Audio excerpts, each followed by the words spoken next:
Hello. Welcome to Burning Yammer. I'm Bert. Ooh wee you, Vince is firing everybody. Oh, Nia Jax and more. She don't care about vaccinations anyway. No, she don't care about that. Hi, I'm Anthony. How we doing, everyone? Did you... Hopefully better than all the people that got fired. That's not in your notes, is it? You didn't write that out. It's like a Weird Al situation. Yeah, I've just been thinking about it for a little bit. This is like when me and my brother were kids. We wrote a parody of Last Resort called Book Report. Oh, no. It's like a real Weird Al situation. Because you're in like fourth grade or something, you know, it's fun.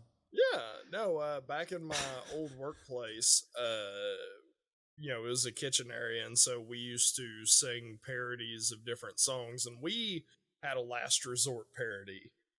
Uh-oh. We called it Slash Resort, and it was to one of our friends who could not stop cutting himself. Wow, while doing prep work. Okay, while doing prep work. Okay, I thought this was like a self-abuse shaming thing. It's like, okay, it was the 90s. It's all right. Calm down. But yes. Vince fired everybody. Go ahead. Yeah, Vince fired everybody, and my friend sent himself to the hospital twice in 1 week cutting himself. He got comp, right? No. What? It was like 2001. That didn't exist. Now, to be perfectly cromulent, Anthony, you have also had several attempts on your life at your previous job. Yeah. We should be transparent with this. Yeah. I work in a tree removal / forestry, and I am on the regular nearly killed at work. See, the problem is machinery. Oh, the tag team. Several people at Anthony's work think that it's supposed to be tree removal, but they think it's Anthony removal, and they try to remove him from this planet. Especially you, Phil. Phil, if you're listening, stop trying to kill Anthony. Phil doesn't know how to work a computer. It's fine. Remember Heavy Machinery? Yeah, that was like a really popular thing for a little bit. I don't even know who was in that. This is an NXT thing, right? Yeah, it was Otis Dozovich and Tucker Knight. That's right. Like Otis and the other guy. Yeah, okay. No, Tucker was actually very good. And then, they made it. I mean, Otis is good. Yeah, no, Otis goes without saying. I just don't watch WWE, so I know Otis is the guy who's big and has the sweet, lovable big guy gimmick, which is fun. But outside of that, for 2 weeks, I assume he does the worm and dances and stuff. I don't watch it, but that's what I assume happens. Oh yeah. He's just Funkasaurus all over again, you know. Oh god, yeah, except minus all of the baggage that the Funkasaurus I think I saw that guy on God, what was his name? Tyrus Rex is his name right now. Oh, what was his name in WWE? It was Brodus Clay. Brodus, that's right. So I saw him on Fox News 2 weeks ago. And I'm like, how is this dude still getting clout? Nobody knows who this fucker is. Come on now. I barely remembered his name just now. I remembered Funkasaurus, but that's not what came up. That's not what came up on the Fox News label. You know, it didn't say Funkasaurus. It said whatever it said. But wait, his name's Tyrus Rex? Yeah, Tyrus Rex. That's a fake name, right? Let's hope. Hold on. All right, hold on. I'm looking this up right away.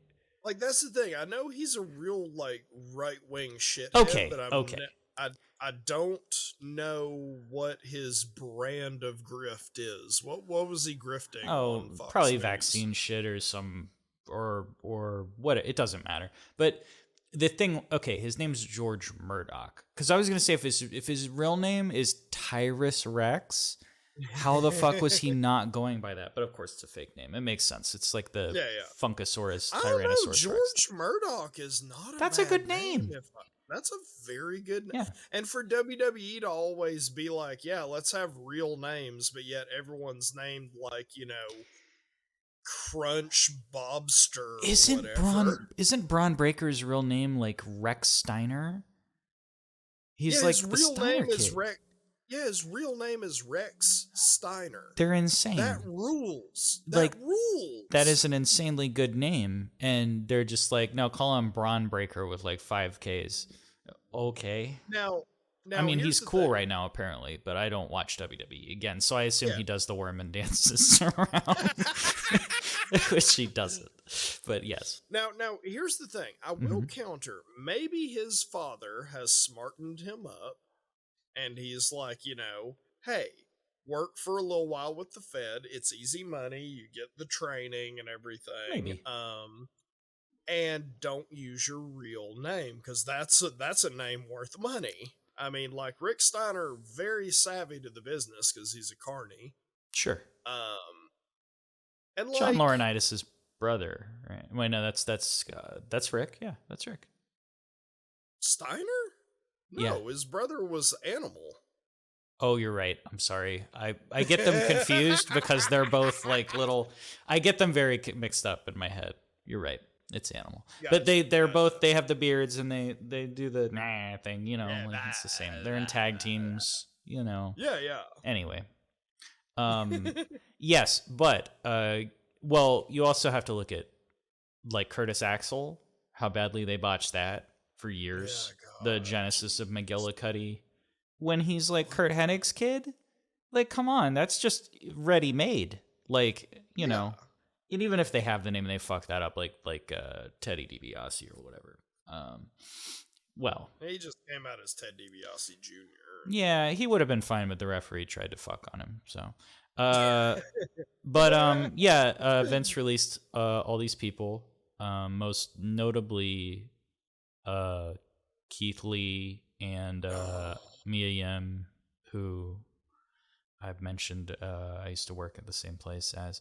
And not that I'm a wrestler. We worked in a call center. And also Ember Moon most notably, and most unnotably Nia Jax. And see, it was so funny because they were going through the names, and most of them I was like Keith Lee and Ember Moon and me. I'm like, what the fuck? What are they fucking doing? And then what they let go like. They didn't let go of T-Bar. What's the other name? The name I don't know, but it's like T-Bar. Was it T-Bar? I don't know. I don't remember, but it was one of those names, and I was like, oh, I don't know who that is, but I'm sorry to hear that. And then they got to Nia Jax, I was like, oh, well, yeah, they got one right, And then it came out like, an hour later, like, well, actually, Nia Jax isn't vaccinated. I was like, fucking figures. She's the one who's been on TV all the fucking time. And of course she's not vaccinated. Like, she's fucking screwed up spots with Charlotte.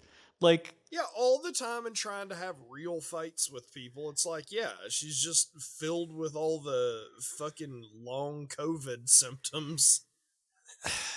The thing is like, I didn't mind Nia for a brief period, which is when they were doing the angle where like her and Alexa were friends, but like Alexa was secretly treating her like shit, and she was like a face.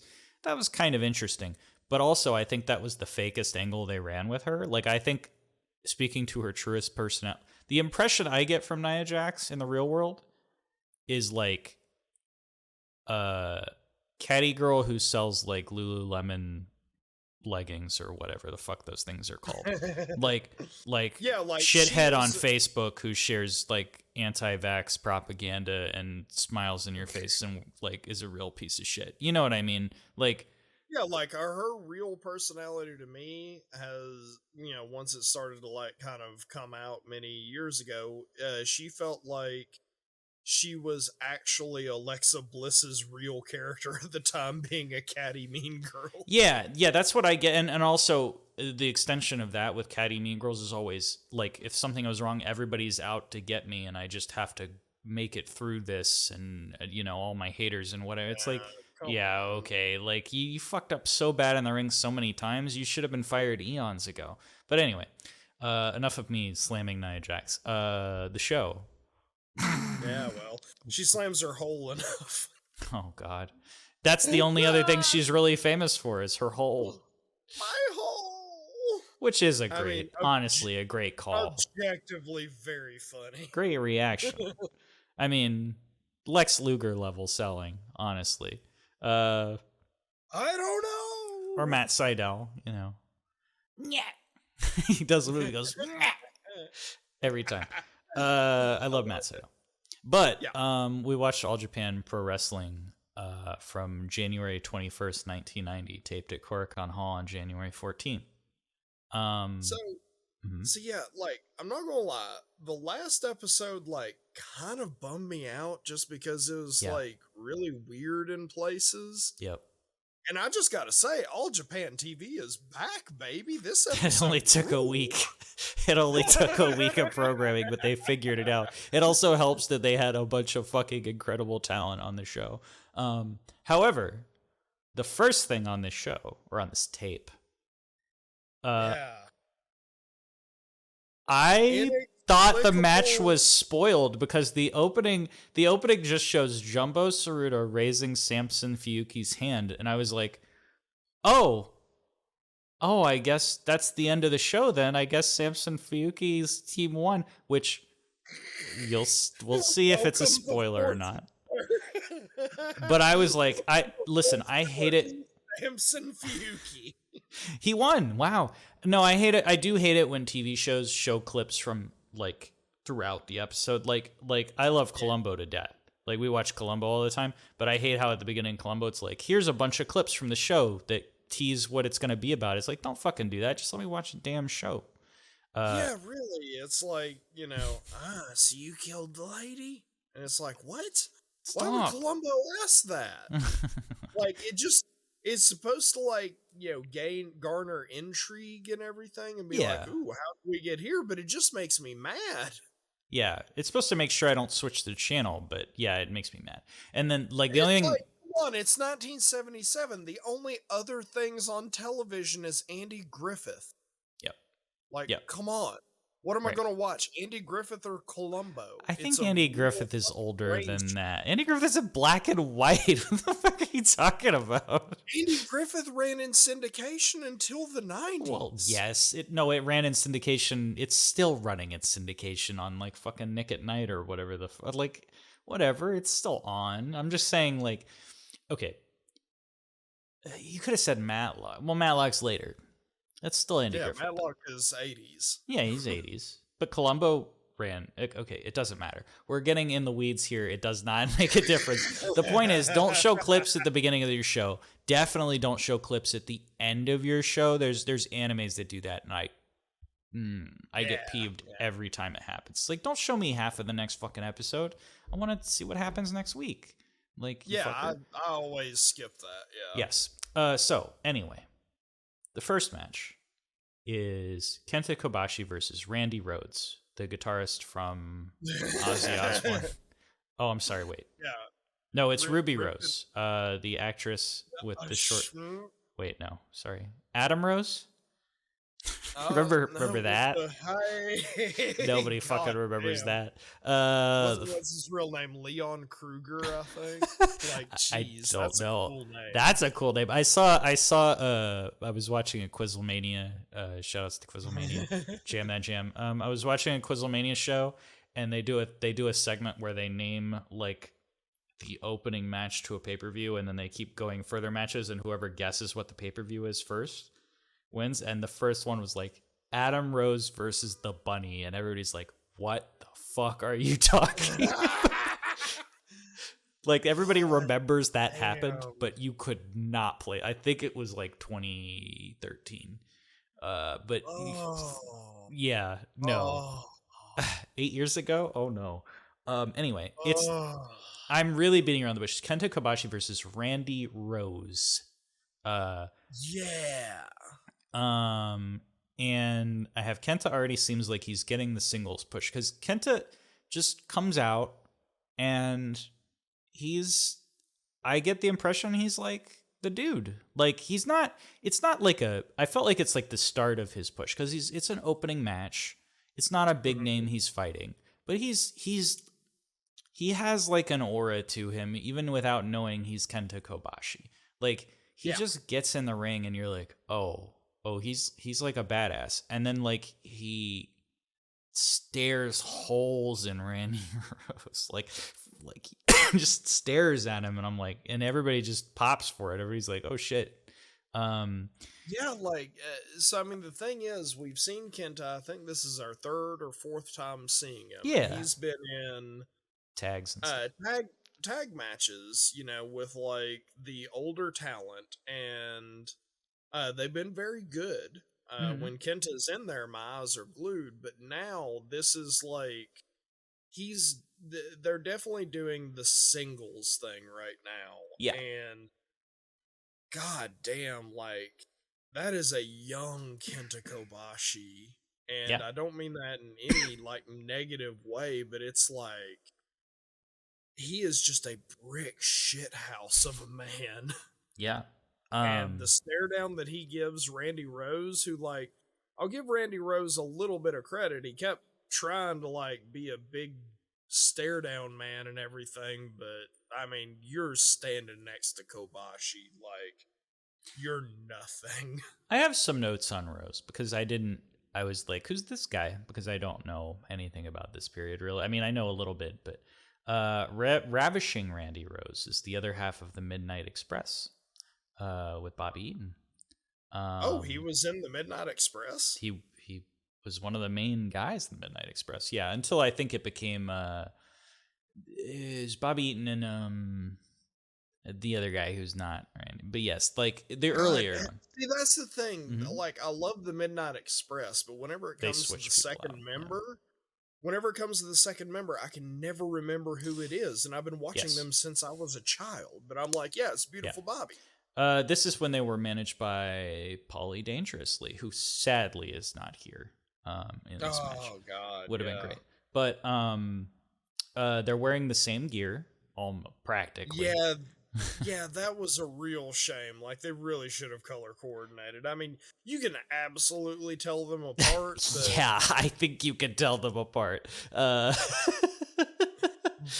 I do dislike it whenever, like, two wrestlers are wearing essentially the same color. Yeah, like, it's not as bad as if like Steve Austin fought the Barbarian. Like you would not be able to tell them apart at all. But except Barbarian's bigger. But yeah.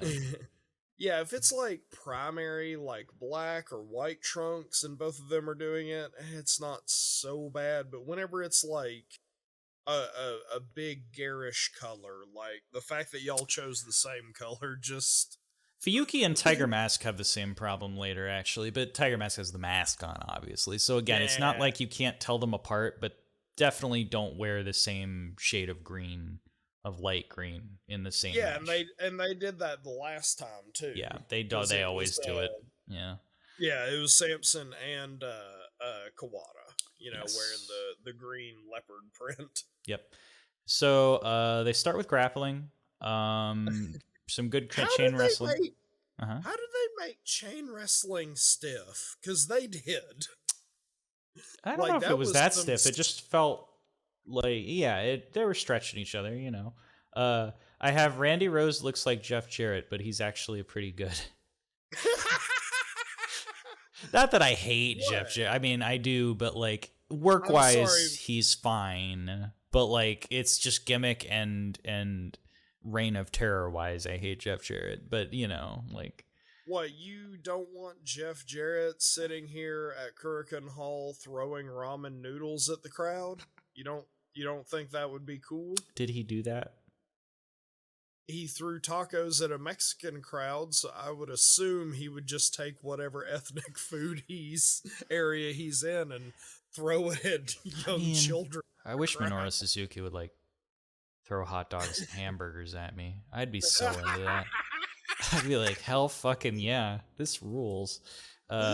He wouldn't though. He'd just come into the crowd and like beat people. Well, I'd rather he do that, honestly. So yeah, there's a test of strength which leads to, okay, Oh. The gist of this is they hold hands for the longest time. Like it's like one of those Okada Omega things where they're holding the wrist throughout like 8 fucking spots. Randy gives him he holds onto the hands and throws him over his head in a suplex.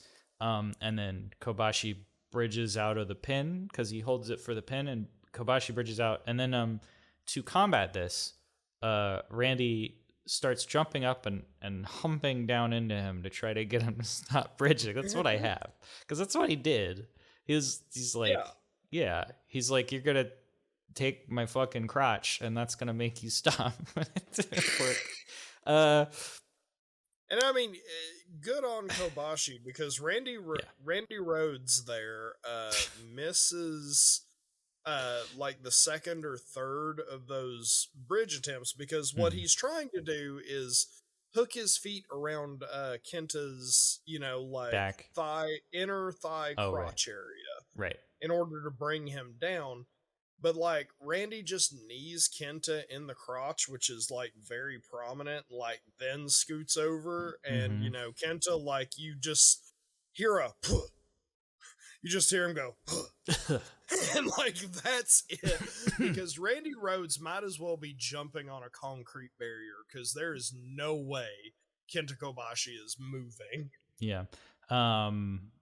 So this leads to an amazing monkey flip by Kenta, where they're still holding hands. But this is like an all-timer monkey flip, which sounds funny, but like there were some good monkey flips in the late 80s, early 90s. People were more adept at it back then. These days, a monkey flip is like a transition spot. It's like a snapmare, a slingshot or something like that. It's one of those goofy moves that people don't put much into.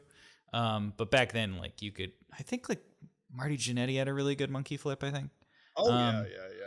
Yeah. Did you see the sign at AEW Dynamite that said do a monkey flip? Do a monkey flip. It's like do a barrel roll.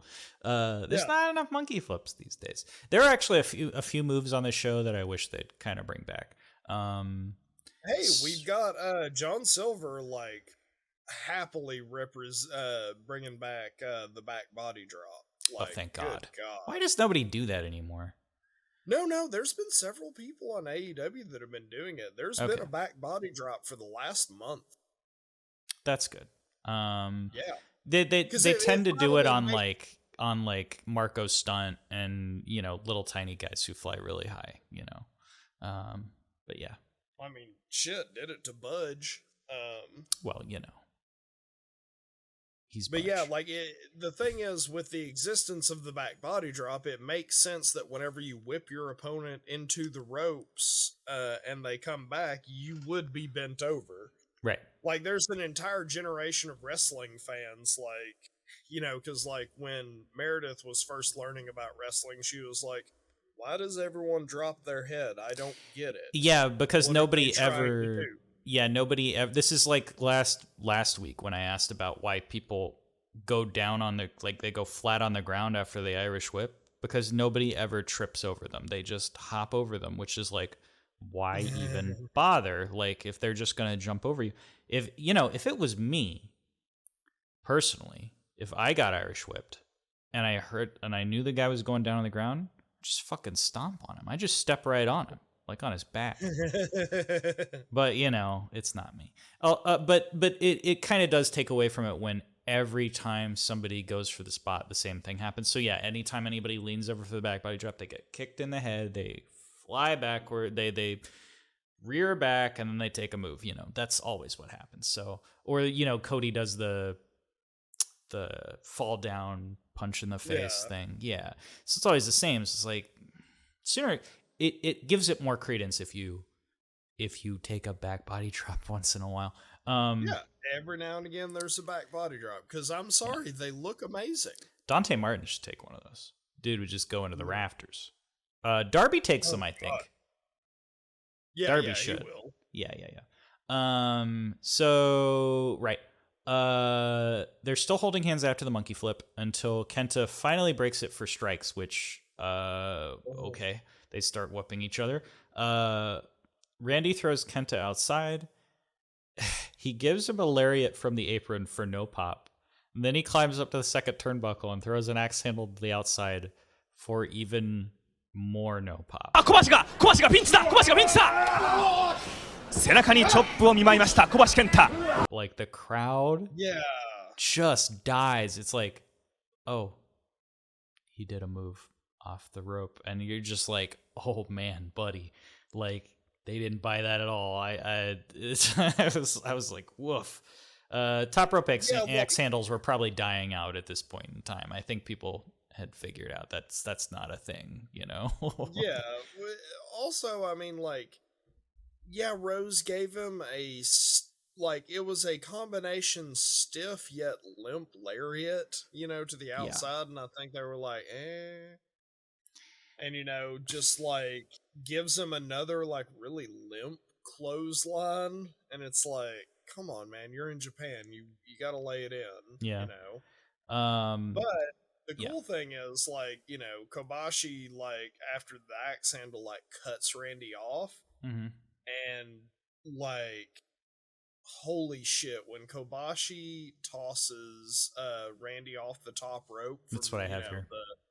The turnbuckle spot, like, the crowd loses, the announcer loses his shit, and the crowd's like, oh! そしてトップロープに登った小橋が下からデッドリードライブかさあこのムキムキの筋肉で投げ捨てたフラッシュが Yeah, it's right after that. He goes out of the ring and Kobashi does a plancha and the whole crowd goes, ooh. ランディ・ローズが場外転落ださあ小橋がトップロープ越しにパンチャーを見舞いました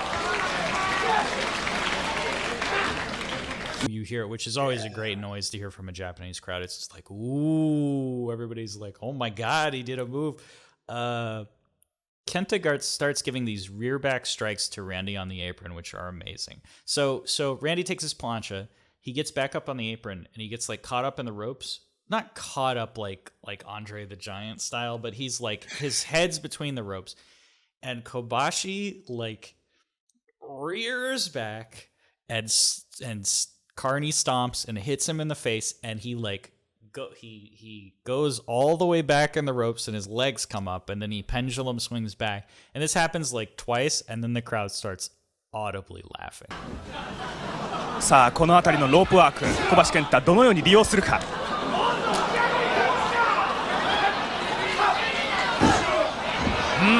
の辺りがですね、ダメージを負っているようでこれがやっぱりローズの作戦なんですよね。 Which is honestly this is the type of thing that I think like today people would be on Twitter furiously being like, just killing the business is such fucking trash, like how dare you ruin. But I was like, oh, this is amazing. This is like fucking, I get to watch Kenta Kobashi do like Dusty Rhodes level fucking comedy with this guy. Like, and plus like it didn't like lead to like Randy Rhodes taking like a flare bump or anything comical. He just took an elbow and he fell down on the apron. It was like, enough of this comedy, fuck you. So I was like, okay, cool. Like, yeah, Kenta, like, whenever he heard the crowd laughing, I definitely saw Kenta, like, kind of, like, his body language to me said, oh shit, gotta stop this real fast. And then, yeah, he gave him a really stiff elbow. Yeah. I think that's what happened, like, but yeah. And that's the thing, like, before you revealed that he was one of the Midnight Express, I have wrote here, I'm like, Randy Rhodes is pretty good. I guarantee he's a Southern wrestler. Oh, yeah, guarantee 100%. It. Yep. And once I saw that spot, because, like, I've seen that spot, like, people used to do that spot for Jimmy Valiant all the time. Oh, God. That was, like, the Boogie Woogie Man's, like, you know, big fucking comeback spot is he'd get someone wrapped up in the ropes and then pendulum punch them and, you know, look out at the crowd, just, yeah! But see, this is why I appreciated it in this match, which is Rose is doing the comedy, and Kobashi's like, enough of this shit. Like, I think we may have talked before about how I fucking hate Jimmy Valiant. I've watched enough, like, Jimmy Valiant Like I watched off early WCW shows where it's like the early Starcades where they have a Jimmy Valiant like nostalgia match. The dude just fucking works the crowd for 10 fucking minutes and my brain turns off and I just ugh. But anyway. Yeah, you see nothing but a 90-year-old man like threatening to punch someone for 40 minutes. It turns out Kobashi's better than that. Spoiler, Kenta Kobashi better than Jimmy Valiant. What you talking about? That Kenta Kobashi, he ain't never drawn a dime here in the United States. Man. You know, like, I bet Al Snow would try to sell me that Jimmy Valiant is a much better wrestler than Kobashi because he got more butts in seats. Like, fuck off. Anyway. Jesus Christ. I love Al Snow, but every now and again, he just comes out with a fucking brain. He saved a kid's life. He's a good guy. It's just, you know. Wait, what? He saved a kid's life like a month ago. There was a kid. What? There's a kid caught in a rip current at the beach, and he yeah? pulled him out of the rip. Yeah, he saved a kid's fucking life. Al Snow. Shit. He's a good guy. Snow. He is a good guy. guy. A very good guy. I'm just making fun of. I'm making light of his. And honestly, this was years and years ago when he did shoot interviews where he was like, "Oh, all that matters is that you sell money and sell tickets," which is in that case, the best wrestler is, you know, Hulk Hogan or whatever nonsense. It's like, okay, I mean, I know what you're trying to say, but there's more nuance to it than that. It turns out, Al Snow, but it's like I love Lance Storm to death, but that dude, you know, he thinks comedy matches suck shit and shouldn't exist, which is, I mean, he doesn't really think that. It's an exaggeration, but you know what I mean. Like, which is very funny because Lance Storm, he is a walking comedy match. He's a great comedy worker. Like, I loved his comedy stuff when he was in the Invasion angle, and I loved that stuff. But like, again, I don't think Lance Storm hates all comedy. He just likes fun even less than I do. So that really should tell you something. Do you remember the angle that Lance Storm had after a little bit? It was like slightly after the, you know, if I could be serious for a moment thing kind of played off, where everyone was like, hey, holy shit, did you know that Lance Storm has a huge fucking crank? Like, that's an angle. He's got like the biggest dong you've ever seen. You don't remember that? I feel like this is like, of course I don't remember that. It was Invasion angle fucking bullshit. They did angles like that with like everybody. Like, God, that's like do you remember the Booker T stalker gimmick? Booker T? Somebody was stalking Booker T, and they would leave him notes that said like, you know, I'm coming for you next, Booker T. And then the reason nobody remembers it is because nothing fucking happened. They just axed the angle. And that shit happened all the time back then. Like, and it's the same with what was the resolution for Lance Storm having a huge hog? Choppy your pee-pee? No. Several of the female talent would inexplicably, accidentally, like, back their asses up into his crotch at some point during the match and then become enamored and follow him to the back after he would win the match. That sounds fucking horrible. Yeah, but it's Lance Storm, though, and he has a huge penis. Do you not see how funny that is? I feel bad for Lance Storm. See, here's the thing. I said, and we're really off the rails right now, and that's fine. I said the resolution of the angle should have been, I assumed it was choppy or pee-pee, which is also another terrible angle, but that at least made sense. Like, comedically, you know, he has a big crank. They go on weeks and weeks and months, and then they choppy his pee-pee off. But all that happened was nothing happened. That's what happened. It's so stupid. I'm just happy that Lance Storm has a huge fucking hog. Say what you will about Choppy Choppy or PP also, but I did love the Shane McMahon dubbing. I thought that was the funniest fuck. I don't care if it's pseudo racist or what, like they'd have him say whatever and he'd go, indeed or whatever. It is the funniest fucking thing. That shit was very funny. Anyway. It's very bad, but yeah.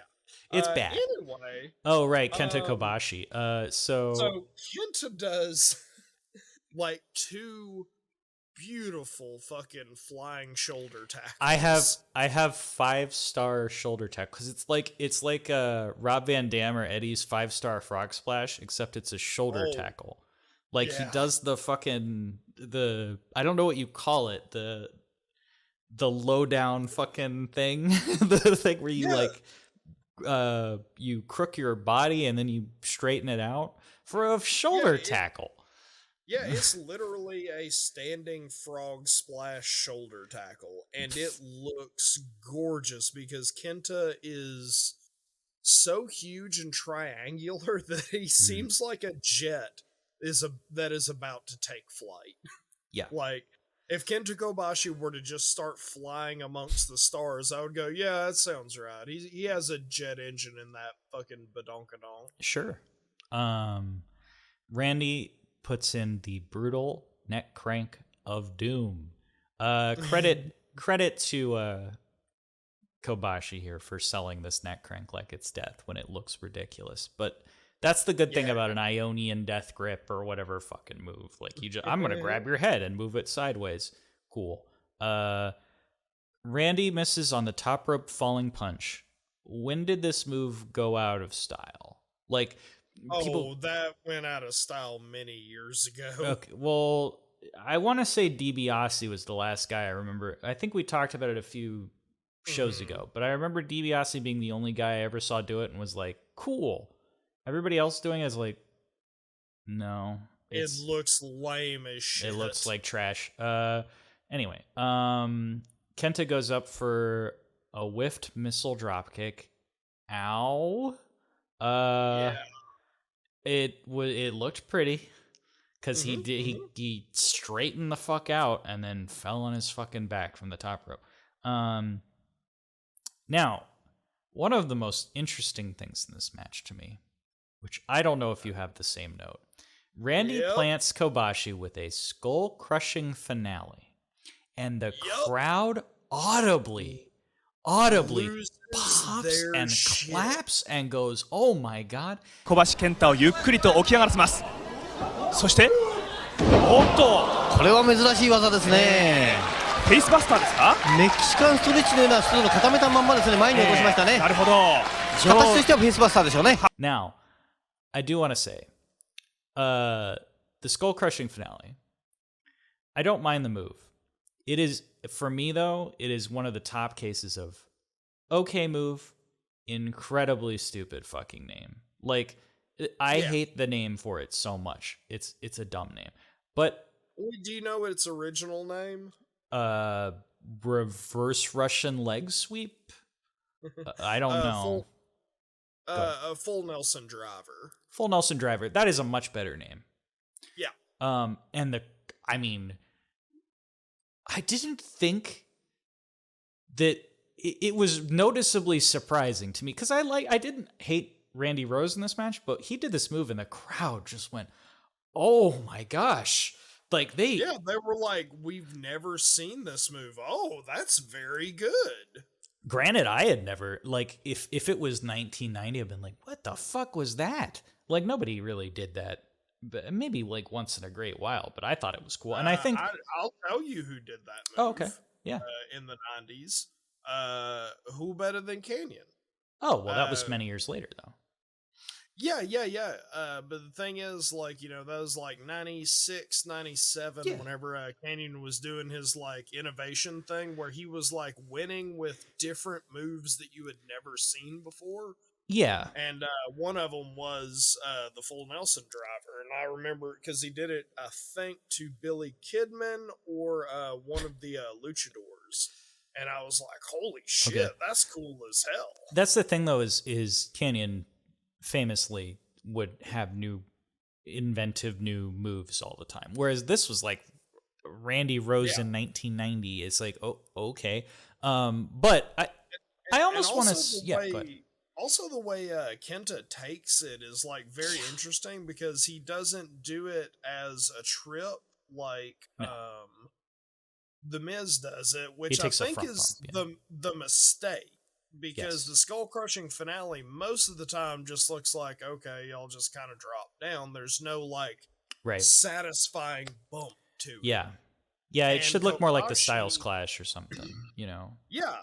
And Kobashi like takes the initial like trip, like you know, he allows that to be part of, you know, why he is naturally kayfabe going down, and then he jumps and flattens out and makes that kabump.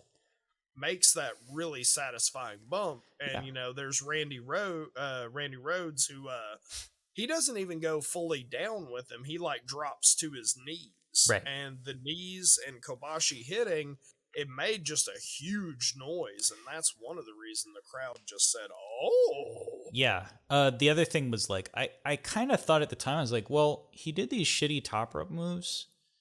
Like, they weren't, look, they weren't horrible. It's not like he botched a move. It's just they weren't the right moves for the match.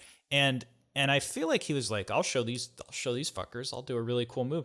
But at the same time, it's like, is that a move that you call in, like, when you're in a non, you know, the guy doesn't speak English. It's not like, well, maybe Kobashi did. I don't know. But it's not like you go, I'm going to do a full Nelson driver to you, because I would imagine maybe Kobashi knows what that is, and credit to him, but I would assume most of the time you have to keep it kind of simpler as a gaijin, because it's like, you know, suplex, brainbuster, fucking... Well, yeah, like I said, if you remember, you know, me talking a couple of episodes back, like, there is a shared wrestling language where most of the moves are like known as the American counterpart. Like, right, later on, you even hear knee crusher, you know, being called by the announcers. Yes.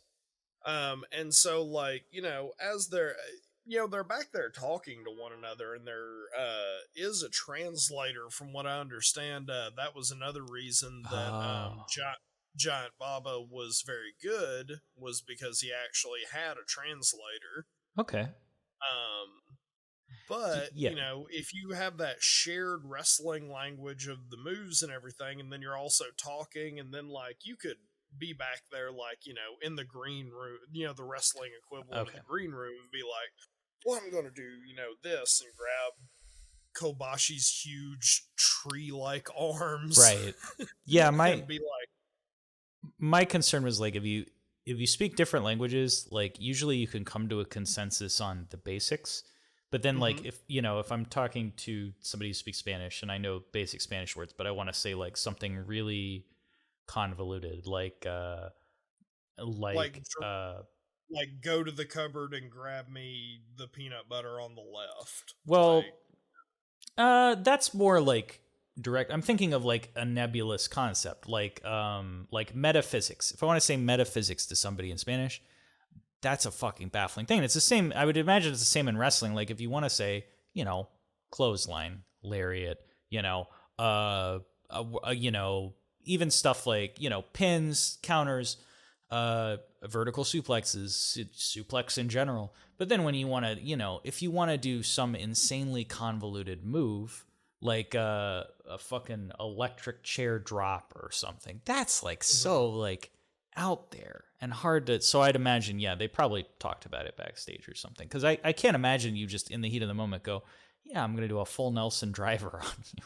Like, what? Full Nelson what? You know, Desne? And then, you know, like, Nani? Yeah, it'd be like trying to explain to them what an NFT is. Exactly. In the 90s. Yeah. They're like Tamagotchis. So the end of the match, which is really great. Kenta gets his knees up to stop the Randy bomb. Yep. Then Wandy. Wandy. Then he hits an absolutely gorgeous moonsault where he lands directly on his knees and shins.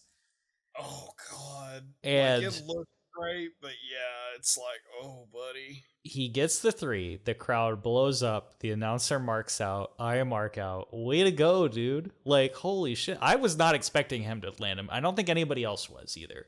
I think it was just like, oh shit, he did a moonsault and he just fucking won in the middle of the ring. It was like, holy crap.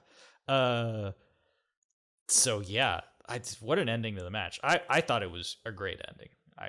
I know, like, I feel like these days it's almost like cliche that a guy, you know, we're nearing the end of the match, he goes up for the moonsault he doesn't traditionally do and then win. You know what I mean? It's like it's been done to death by now. But like these days it'd still work, but it'd be kind of like, yeah, that's the thing you do. But in 1990 this was probably a bit out of the ordinary. That's why the crowd loved it so much, I assume. Yeah. And like, it was very good. One thing that was odd to me though was like, after the pin, yes, Wandy just pops up, yes, and acts like he got his shoulder up, despite like laying there like a complete slug. Yeah, he's being a heel, and the crowd kind of laughs at him again, which is I feel like he's just being a shitty Southern American heel. Like I didn't read too much into it, but yes, he got up, and the minute he's like 2, and the guy's like, no, 3. The whole crowd goes, ha ha ha. Like, yeah, dude, no, it was obviously 3. Like, we're not doing that Hulk Hogan chicanery in this fucking match. Yeah, like, Randy is good. Don't get me wrong. Yeah, it's fine. But I do feel like he didn't know. He was kind of bewildered by the crowd at certain points. I think that's true. I think he's a little out of his element. I thought, I will say, like, on a curve, I think given the fact that he was clearly out of his element, I thought he did a great job. And he was in the ring with Kenta Kobashi, which, like, Kenta Kobashi, throw a fucking,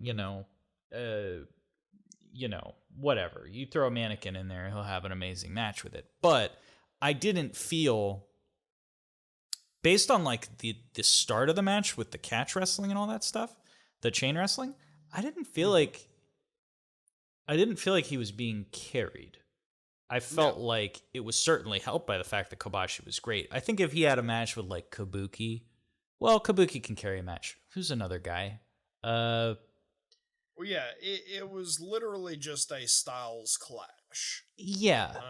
But I feel like if it was somebody who didn't work as hard as Kobashi did, it probably would have been more boring, but it still would have been okay, But yeah, I have fun little match. Great work by both guys. Wasn't going to light the world on fire with the stakes, and there's no real story. But I think as a straight match, it was pretty awesome. So I give it a 4 out of 5. Yeah. I really like this match, and like we are seeing the push of Kenta Kobashi, and I think it is a very good, like, like I was going back and watching some older WCW stuff, and like I watched some Chris Jericho matches whenever he was just the Lionheart before his real big heel turn and everything, right. And it was like him fighting like Alex Wright when Alex Wright was a face as well, and it's like, okay, these are good matches, they're just like showcases. And I felt like that was that with this. Like, I gave it just a 3 out of 5, but it's worth noting. Yeah. Like, if you want to see, like, a proto Kobashi match. Yeah, I think I gave it a bit of a higher rating, mainly because I think the crowd, it had this kind of aura to it where you could feel Kobashi, like, coming into his own. You could feel the crowd, like, getting into what he does, and that to me was like, it made the match a lot better. But it definitely, like, I wouldn't consider it anything over 4, mainly because there just wasn't much to what was going on outside of that. Anyway, The second match. Now here we go. I have a lot of, well, not a lot. I have some interesting things to say, and I'm interested to see what you thought of this. This is British Bulldogs versus the Fantastics. So we get Sharp Dressed Man, also known as the Ryback theme. It's the same fucking theme. And the crowd's clapping, and the Fantastics coming out in their awesome outfits. Hell yes to this. God, I love the Fantastics. I love them. Yeah. I have one of them, Bobby Fulton, looks like a trucker. And the other, Tommy Rogers, looks like a banker. It's like complete opposites. They're wrestling's the original Odd Couple. Yeah. So, straight cut into the wrestling with Davey Boy and Tommy. So yeah, we just. Oh, you're not going to mention the Bulldogs coming out to a generic Saturday morning cartoon opening theme? No. ブルドッグスの入場。去年は対マレンコブラザーズとの名勝負は今でもファンの脳裏に焼き付いています。キッド・スミスはどんなスタイルのチームとも最高レベルの勝負を見せてくれます。No, that's because it was generic. I was like, oh, they have a goofy theme. Okay. They didn't even give them like God Save the Queen or anything, you know? Like, yeah. that whole thing. So I was looking forward to this match whenever I, saw, but storm clouds immediately started clouding over because whenever the camera cuts to Dynamite Kid, first coming into their horrible fucking theme, Dynamite looks like he could not give a shit. Oh, hey, I have news. That's how he looks all throughout the match, and also kind of how he wrestles a little bit. Yeah, that's part of the problem, the main problem I have with this match. But you have to assume there was trouble in paradise at this point. Yeah, this is 1990. Like, he is on the way out. Yeah, and he probably cannot stand Davey Boy, and I don't blame him. But so Davey Boy and Tommy in the ring. Davey Boy gets the delayed vertical, which he always does. That's the thing. This is the third time we have had a Bulldogs match, and if you remember, I would be willing to bet money that every time they do, the cut, it's to the delayed vertical. It is to the delayed vertical suplex. Mm-hmm. They have focused on the one good thing he can do, and by God, they are going to showcase his many and varied one talent. Yeah, the real question is, how much time do you think they cut to get to that delayed vertical? Like, how many rest holds and headlocks and whatever the bear hugs, whatever the fuck Davey Boy was doing up until I have maybe 5 minutes. I don't know. Probably less than that, but enough I'm being time uncharitable. Time to make Dynamite even more pissed than usual. Yeah. So Tommy comes back with a gorgeous sunset flip. Woo. So good. I miss sunset flips because if you could do them right, they looked really good. Bobby gets tagged in. Dante Martin, baby. Yeah, Dante does them. Bobby gets tagged in, hits a gorgeous vertical suplex. Then Davey comes in and does the exact spot, the exact same spot, which the crowd does pop for. Now, I had to rewatch this because it is fucking hilarious. I don't know if you saw this. But Dynamite ran in and started working over Bobby and gave him the vertical. So he ran in. The ref starts counting him. Yeah. So Davey goes back. He starts to go to the corner and kind of looks at Dynamite like, you got to tag me. And Dynamite kind of just turns and looks at them. He looks at the ref and him, and he kind of just brushes him. Like, he brushes Davey Boy while he's not outside the ropes. He's walking towards the ropes. Yeah. And that's the fucking tag. And I was like, oh, fuck this. Like, what are you guys doing? Like, Go over and fucking tag. If I was the ref, I would have been like, get the fuck out of the ring. You're not legal, you fucker. Like, I was like, what is going on here? And it had to have been Dynamite. Like 100%. Because all he had to do was walk over and fucking tag him and he wouldn't do it. Anyway. Dynamite tags Davey, and so whatever Dynamite did, I did not pay attention to it. Okay, and here I get pissed again. Dynamite tags Davey in. He's got Bobby by the hair. This is the first of a couple times this happens. Tags Davey in. Davey gets in, takes Bobby by the hair, just brings him over to his tag partner to tag out. So that he can fucking get worked over by him. The fuck are we doing? Like, why is this even a tag match? Like, it's like, okay, I have this guy. He's at my mercy. I tag my partner in. Now he's got him at his mercy. And he just casually walks him over to his fucking opponent's corner so he can tag in and beat him up. Like, I was losing my mind. I'm like, I thought after the last few shows we watched, I thought it was the Japanese guys who were fucking the tag psychology up. Like, cause they wouldn't get like hot tags, and they would just randomly tag in this match. Like, Turns out. I was baffled. And the thing is, cause spoilers, this happens a few times. It's all the fucking Bulldogs. They fuck every single psychology thing up in this match. Like, over and over and over. And Tommy and Bobby are fine. They're trying so hard to, like, have comebacks and...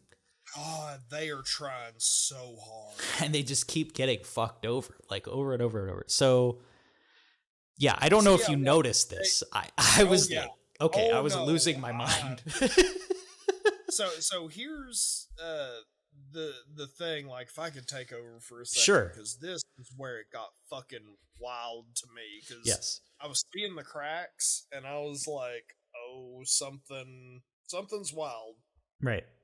So, yeah, like the Fantastics get the tag, and they put Davey in trouble. Yes. And Dynamite just walks in and does a snap suplex to one of the Fantastics and just murders him. Yep. And Dynamite is stiff as a fucking 2x4. Yep. Which he's notorious for, to be fair. Yeah. To be fair. He's notorious for that. Davey tags Dynamite in officially. And Dynamite starts chain wrestling. I don't know the Fantastics apart, so I think it was Bobby. It was the blonde-headed Bobby is the blonde with the mullet. Yeah. Yes. And they start chain wrestling, and it gets really fucking intense. Like, I could tell they were getting very mad at each other. And did you catch this? Where, did you hear Davey Boy in the corner? Tom, mate, Tom! ご覧ください。いつの間にかキッドのペース。一旦は相手のペースに取られたんですけどね。早いですね。早いですね。まさにマッハの睡眠タイミングでしょう。No. Did you catch that? Why is he yelling at Tommy? He's yelling at that is Dynamite's shoot name, Tom. Oh. Probably for the tag. Probably for the tag, because he fucked up so bad.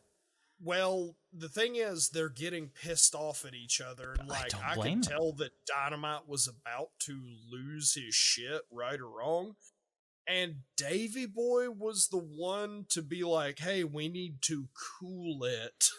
That's and if you have Davey Boy fucking Smith telling you to calm down, you have made a wrong turn on the way to church, my friend. See, that was the funny thing, was like, I read up on this, like all the snafu with the British Bulldogs, and I was like, wow, Davey seemed like a real piece of shit. I can't believe he did that. But yet I watched this match and I'm like, fucking Dynamite's fucking this whole match up, like the entire time. And you need Davey Boy to fucking put you back in check, that is real bad because Davey has enough trouble keeping himself in check. Like, yeah, he's on crack. Yeah, well, right maybe not now. at this point. Maybe, allegedly. It's the 90s. Well, he wasn't. He wasn't on crack the entire 90s, the entire time. It's like SummerSlam 1992. Yeah, look, Reagan had already released crack into like the entire United States himself. He handed it out in 1987 for Halloween. Okay, let's set the record straight. He was doing crack with Anvil in like during right before SummerSlam 92 at Wembley. So that's 2 years later. He's, I'm sure he's on something. Don't get me wrong. I'm fucked, mate. I'm fucked, mate. I don't remember nothing. Look, I'm fucked. I don't mean to cast any aspersions, but he may have been on the gas. Maybe. Okay. Oh, Davey Boy, Jesus Christ. Just maybe. He had more needles in him than Pinhead. Come Sure. the fuck and Dynamite, Dynamite. maybe. Dynamite. I'm just speculating. But Dynamite was a double Pinhead. Okay. Well, wow. We have such sights to show you. But no. Okay. So, right. Here's the thing. I'm going to go back to where we were. Tommy does a top... Okay, and here's how you can tell them apart. Bobby is the blonde. Tommy is the teller at the bank. Okay, so Tommy does a top rope sunset flip, which is incredible.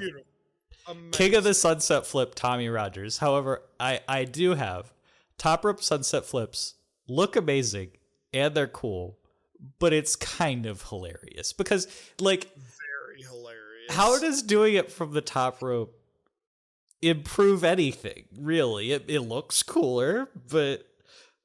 What do you have more leverage because of the momentum? Is that the?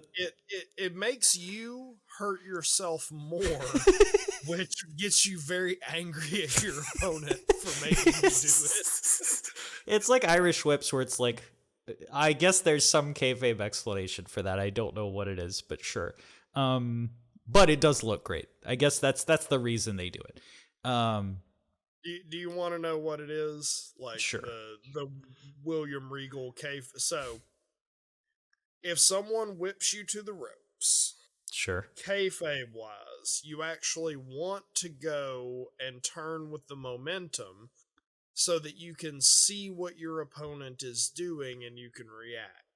Okay. Otherwise, if you are going to the ropes, you have to stop yourself, kind of with your sternum to wrap your arms around, and that gives your opponent time to hit you in the back with something. Okay. So you never want to turn your back to the... I never said it was great. But then why would your opponent ever throw you into the ropes instead of just hitting you in the back? Yeah, come on. It's like when people get people on the ground and then they pick them up by the head. It's like, why though? Just fucking kick them on the ground or pin them or do a move to them on the ground. There's no reason to pick them back up. Because they want to do more damage. That's why. More damage from a vertical base. There's a excellent crucifix by Tommy. And the crowd does go, ooh. Now, here's how I know. Here's one of the many reasons I know that Dynamite was the problem in this match. Davey Boy gets in, puts Bobby in the Mexican surfboard. Davey Boy Smith can do a Mexican surfboard? Boy fucking Smith blew my mind. But yeah, it was because, and if you notice, he did it near his corner, and that was so he could talk to Dynamite. But, however, of all the audibles to call, like, I was suddenly like, wow, I wish they didn't cut the first 5 minutes. Davey Boy's probably down there doing fucking cattle mutilations and shit, and I'm missing it. Like, he's doing like Mahi Stroll cradles and octopus stretches and shit. Yeah, Texas cloverleafs over here. I'm like, what the fuck? The only 5 minutes where Davey Boy is the greatest technical wrestler in the world. Davey Boy Smith doing a fucking Romero special over here. What is going on? I thought I was in Bizarro World. Oh my god. Okay. Where Davey Boy is just outshining the American Dragon, being like, "You're not on my level, mate." What's that? Because I'm bizarre. That thing. Yeah.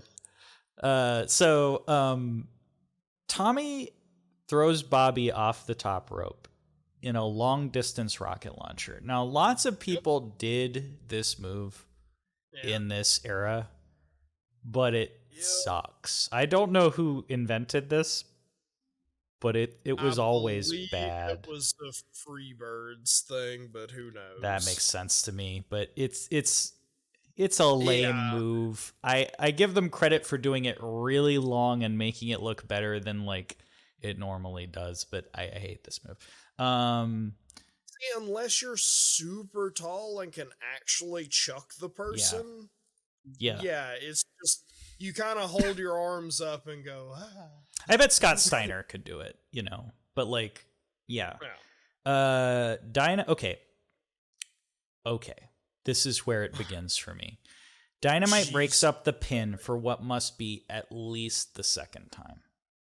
And at this point, I'm like, because he just walks in, he just kicks whoever's pinning and walks out. Then... And he kicks the shit out of him. Then they double face plant Davey off of an Irish whip, and he does the same thing a third fucking time. And this killed the match for me. I got my brain just went, because the match was not bad, by the way. I mean, it was the psychology was dead but once Davey got in, it was okay. And then Dynamite just killed the fucking match because he came in twice in a row and fucking kicked the dude doing the covers. So then it's like, why are we even having the match? Like, if you're just going to come in every time and break up a pin over and over, like, there's no point. And the ref isn't. It's the type of thing where I feel like in America, if everything was not a shit show, the ref would be like, I'm going to start fucking counting you out. And you're going to get DQ'd if you do it again. Honestly, they don't even do 2 breakups anymore. They do in AEW very rarely. But in WWE, it's like the rule is you fucking do it twice, you're disqualified. Like, stop fucking doing it. Okay. Davey Boy turns it around, throwing Tommy off the top. Then the power slam, flying headbutt, while Davey runs interference. I hated this ending. Well, it's the same ending that we've gotten 2 times now.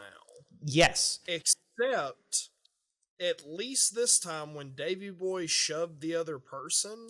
Yes. Shoved the bank teller. Like the bank teller, like legitimately, like took a stumble. You are correct. And then couldn't get to his partner. Yeah, he did a spot to stop him. Now.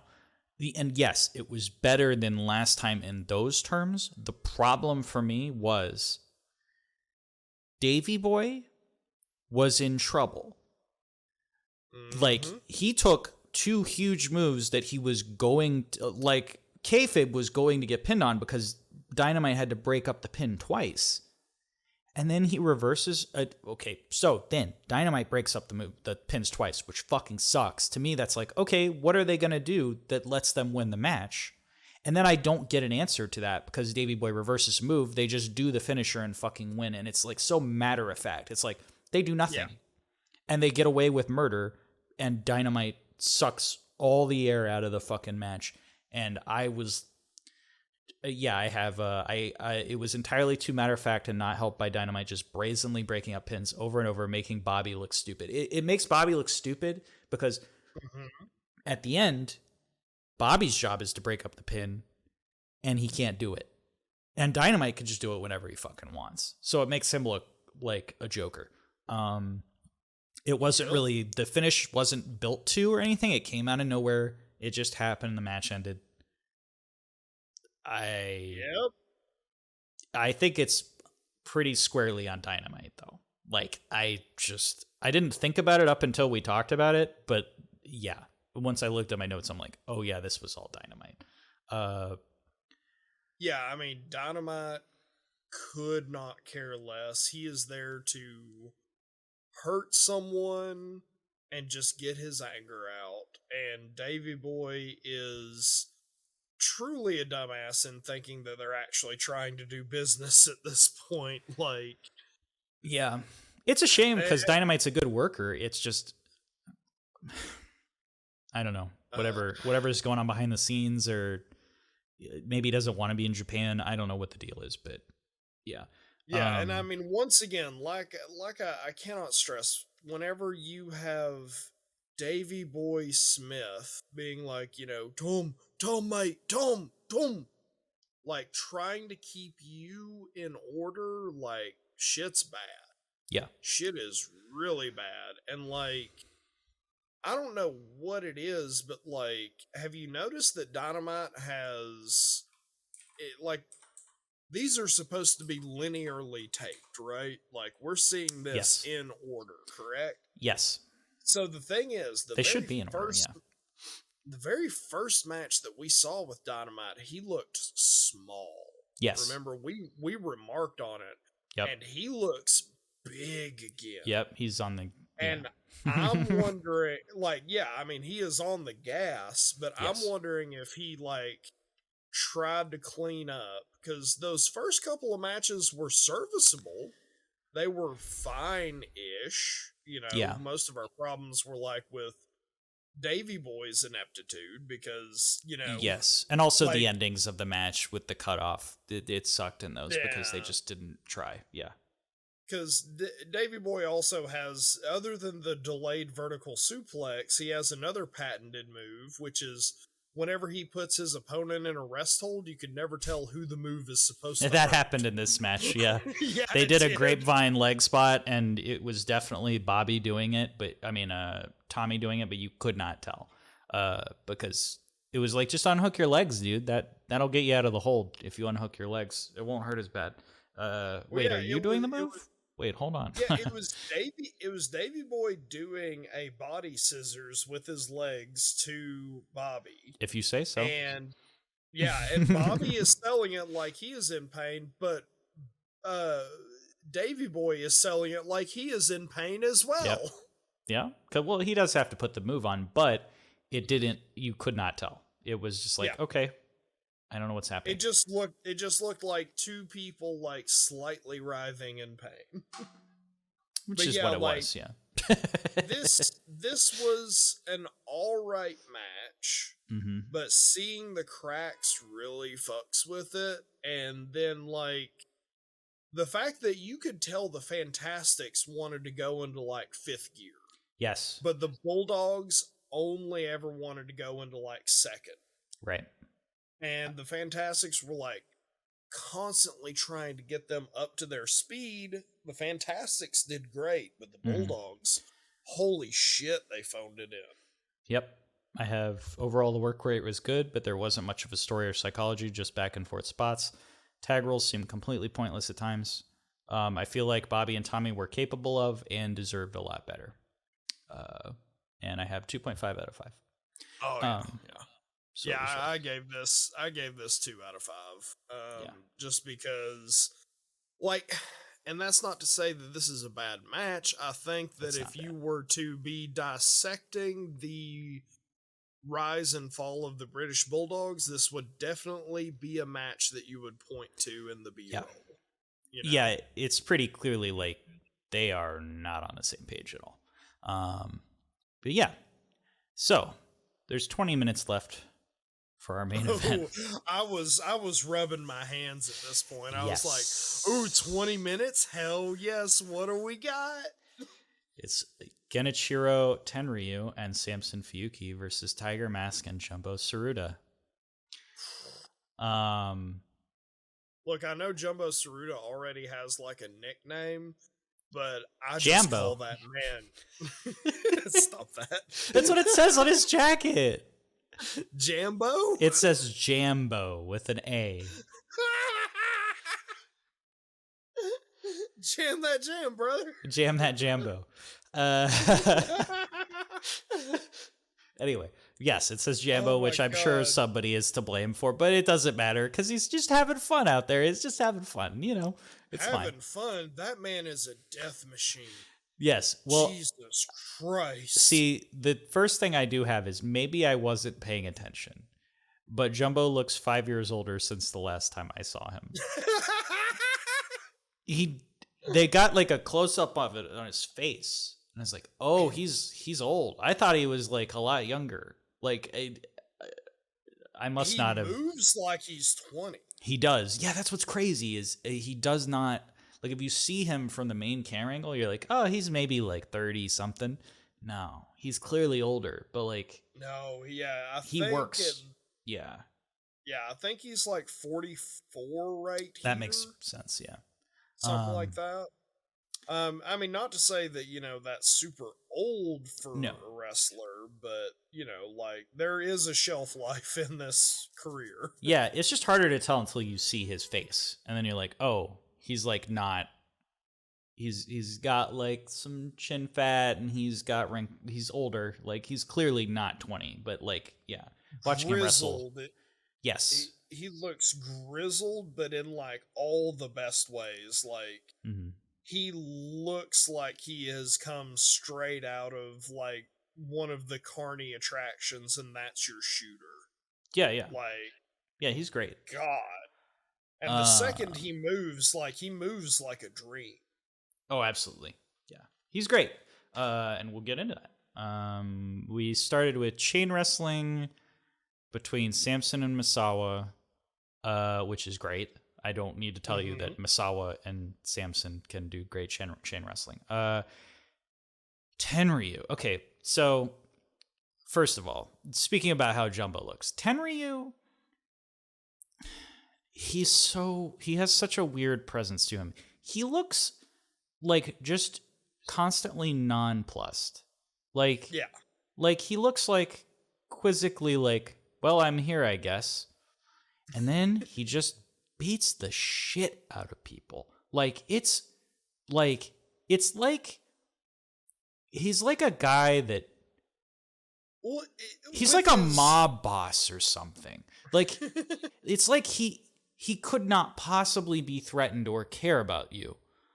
But if he has to hurt you, he just like nonchalantly fucking does it, and you're just like, oh my god. Cause yeah, he tags in, he plants Misawa with the shoulder block, and then just chops him. Just chops the fuck out of him. Well, I mean, the thing with Genichiro Tenryu is he has the curly hair. Yes. Which is like already lends him like this kind of childlike aura. Yes. And then his face with his constant bewilderment. Yes. And like his slight chubbiness. He looks like a child that has been Tom Hanks bigged up into a wrestler. And he's like, oh, I guess I'll do this. And like, it's like his mind doesn't exactly know how to wrestle, but his body has muscle memory built into it. And it's like the most fucked up episode of Quantum Leap you've ever seen. Yeah, and sometimes I worry like we overanalyze it because we don't know we don't speak Japanese and haven't been watching Genichiro Tenryu for years. So maybe there's more to it, but like when I watch him, and I mean it works. That's the sense I get though. It's just like he's like he doesn't know any better other than to kill people. Like that's just what he does. It's like, okay. That's just what he do. It's just what he does. Fuyuki tags in for a top rope crossbody, but eats the drop kick from Misawa. Jumbo tags in for the big boot. So everybody's just the crowds start to blow up. They're just getting all their shit in immediately. We see, and there's like a good symmetry right here. If you notice, like this is the psychology that like I was really been craving, because you've got two young members, one on each team, and then two veterans. Yes. And so in the first bit of the match, you have like Tiger Mask gets killed by Tenryu for a little bit. Yeah. And then Fuyuki, gets in there, and Jumbo gets tagged in, and Jumbo kills him. Yes. And so you have this dynamic of like... It's the two younger guys with their mentors, basically. Yeah, and the thing is, like, it feels like a feeling out process. This feels like a proper match. Yes. Which, not to say that we haven't gotten proper matches before, but sometimes we've been like, what's the psychology? It was definitely lended something being after the fucking Bulldogs Fantastics match. Because that match, the psychology, it had like negative psychology because they started doing shit that made no sense. And this match was all like psychology stuff. So, right, Jumbo tags in, gets the big boot. Everybody's into it. And I will say this was a spot in the match that I wasn't really happy with because Jumbo hit him with the big boot. Crowd goes crazy. He puts him in a leg hold, and Samson stops selling. I'm like, dude, sell. You're in a leg hold. Like, he's just looking up. I'm like, do so. And fucking Jumbo's trying. He's like cranking leg and kicking like whatever to do it. And Samson's just like, I'm in a hold. I don't care. Thankfully, Misawa gets tagged in, kicks his leg out of his leg. Then he starts selling. Because it turns out if Misawa kicks you, you're going to sell. Like, you can't really, like, I don't care, you know. Now that's the thing I will say. It seems like Tsuruta has a soft spot for Samson because while he's laying it in, he isn't killing him like fucking Tenryu is killing Misawa. Yes, Tsuruta works a lot softer and safer and just unless nicer, it's Tenryu. Yeah. Well, yes, then they kill each other. Of course. Yeah. I feel like that's part of the psychology of the match is should Jumbo, Tsuruta, and Tenryu end up within 5 feet of each other, very bad things will happen immediately. So they need like a restraining order or something. They're like two magnets that are immediately pulled into each other with like explosives on the end. Basically, yeah. Tenryu comes in to break up a Tiger Mask pin that Fuyuki kicks out of anyway, but he still just boots Misawa in the head, and then he just starts laying in these knees before Jumbo starts booting Tenryu, and then it's just a big schmaz. And did you notice that Jumbo busted Tenryu's temple open? I didn't notice that. Was he bleeding? Yes. I knew Misawa was bleeding from like the nose at some point. No, that was just his mask. He has a weird under red thing part of his tiger mask. Okay. No, I never noticed Tenryu was bleeding. That's crazy. Yeah, like Tenryu, like, you know, grabs his head and like looks, and you just see it trickling down. It's just like a little trickle, and it's because like Tenryu just busted him in the side, like in the temple. Like, that's a spot you don't want to hit someone if you're trying to work them. You could kill somebody that way. Like, absolutely. They'll just drop dead. Like, it's really bad.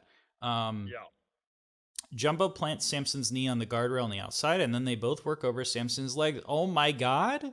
Psychology in a fucking tag match. I was like, oh, thank God they're working his leg over. I was so happy. Then Jumbo puts him in the Ultra Boston Crab, which always rules. He just fucking gets him all the way up, and then he does let go of it, but you know, it doesn't matter. It's still I think it's okay because it's a lot of work to lift to rear back into it. And I mean, like, Jumbo's strikes are like on a next level. They are next level good because he puts his whole body into it, and it's like, oh, he is killing this person. Yeah, he really hurts him. God. And like, just, they work over Samson's leg, and I'm like really buying the Samson's leg fucking hurts. Yeah. Then there's an amazing sequence. Tenryu gets the hot tag. He takes a drop kick to the outside. Like, he falls through the ropes, then he takes a drop kick in the ring, moves over to where the apron is, and takes a baseball slide to the outside from Misawa. Then Misawa teases the tope, but he flips onto the apron, he flips back in, and he drop kicks him through the ropes. Then Jumbo drop kicks him through the ropes. And then Samson just starts laying in strikes on Jumbo, and the crowd is just like, this is too much. Honestly, it was a lot for me. I was like, holy shit, they went into like 7th gear, so they're going crazy at this point. Yeah, and like, God bless Samson for taking his life into his own hands by hitting Jumbo as hard as he did. Very like, dangerous. Holy shit. Yeah. Okay. Misawa and Tenryu get back in the ring as the legal guys, and this is where I think Misawa fucked up. They are doing a kick chop off. Like, Misawa will do a kick, and Tenryu will do one of these fucking chops that sucks. But there's a short miscommunication, and you can hear the crowd respond to it. Like, it's like, oh, because they just don't do anything for a second. Because it's like, I'm going to kick it, but he like hesitates with the kick. And the minute that happens, Tenryu fucking drops him with the fucking chop and starts going for the mask. And the crowd, like, it really felt from this point on, when Tenryu had Misawa, it was like, oh, you fucked up and you're going to get some fucking receipts. Like, I was like, oh no. He starts going for the mask. The crowd, they do not like that. They are like, boo, boo. I thought they were going to start throwing things. Like, they were very mad. So mad.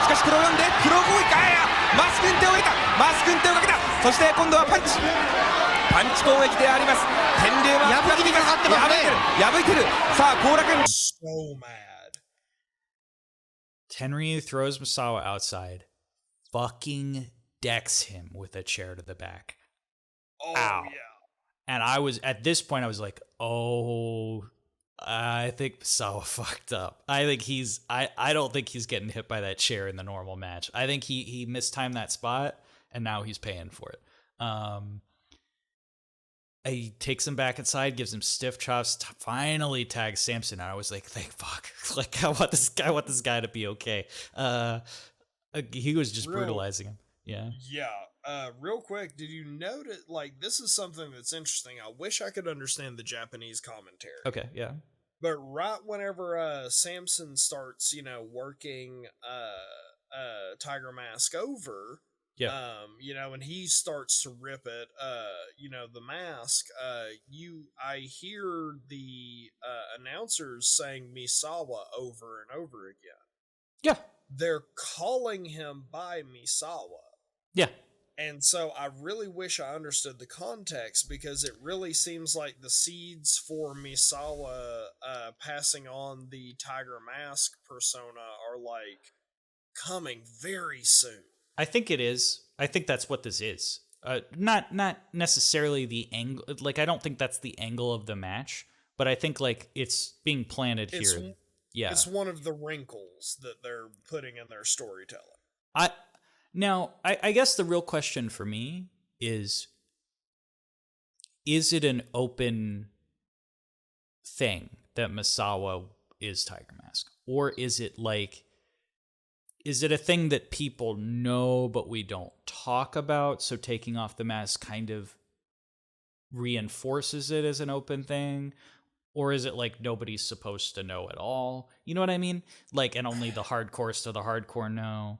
I think because the announcers are calling him Misawa by name, I think it is like, no.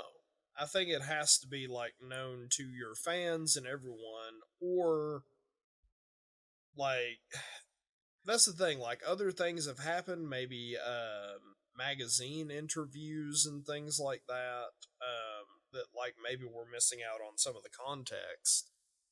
It's difficult too, because they start saying Misawa once the mask is getting, then you can see that it's Misawa. So, like, are they calling that because, oh, you can see it's Misawa?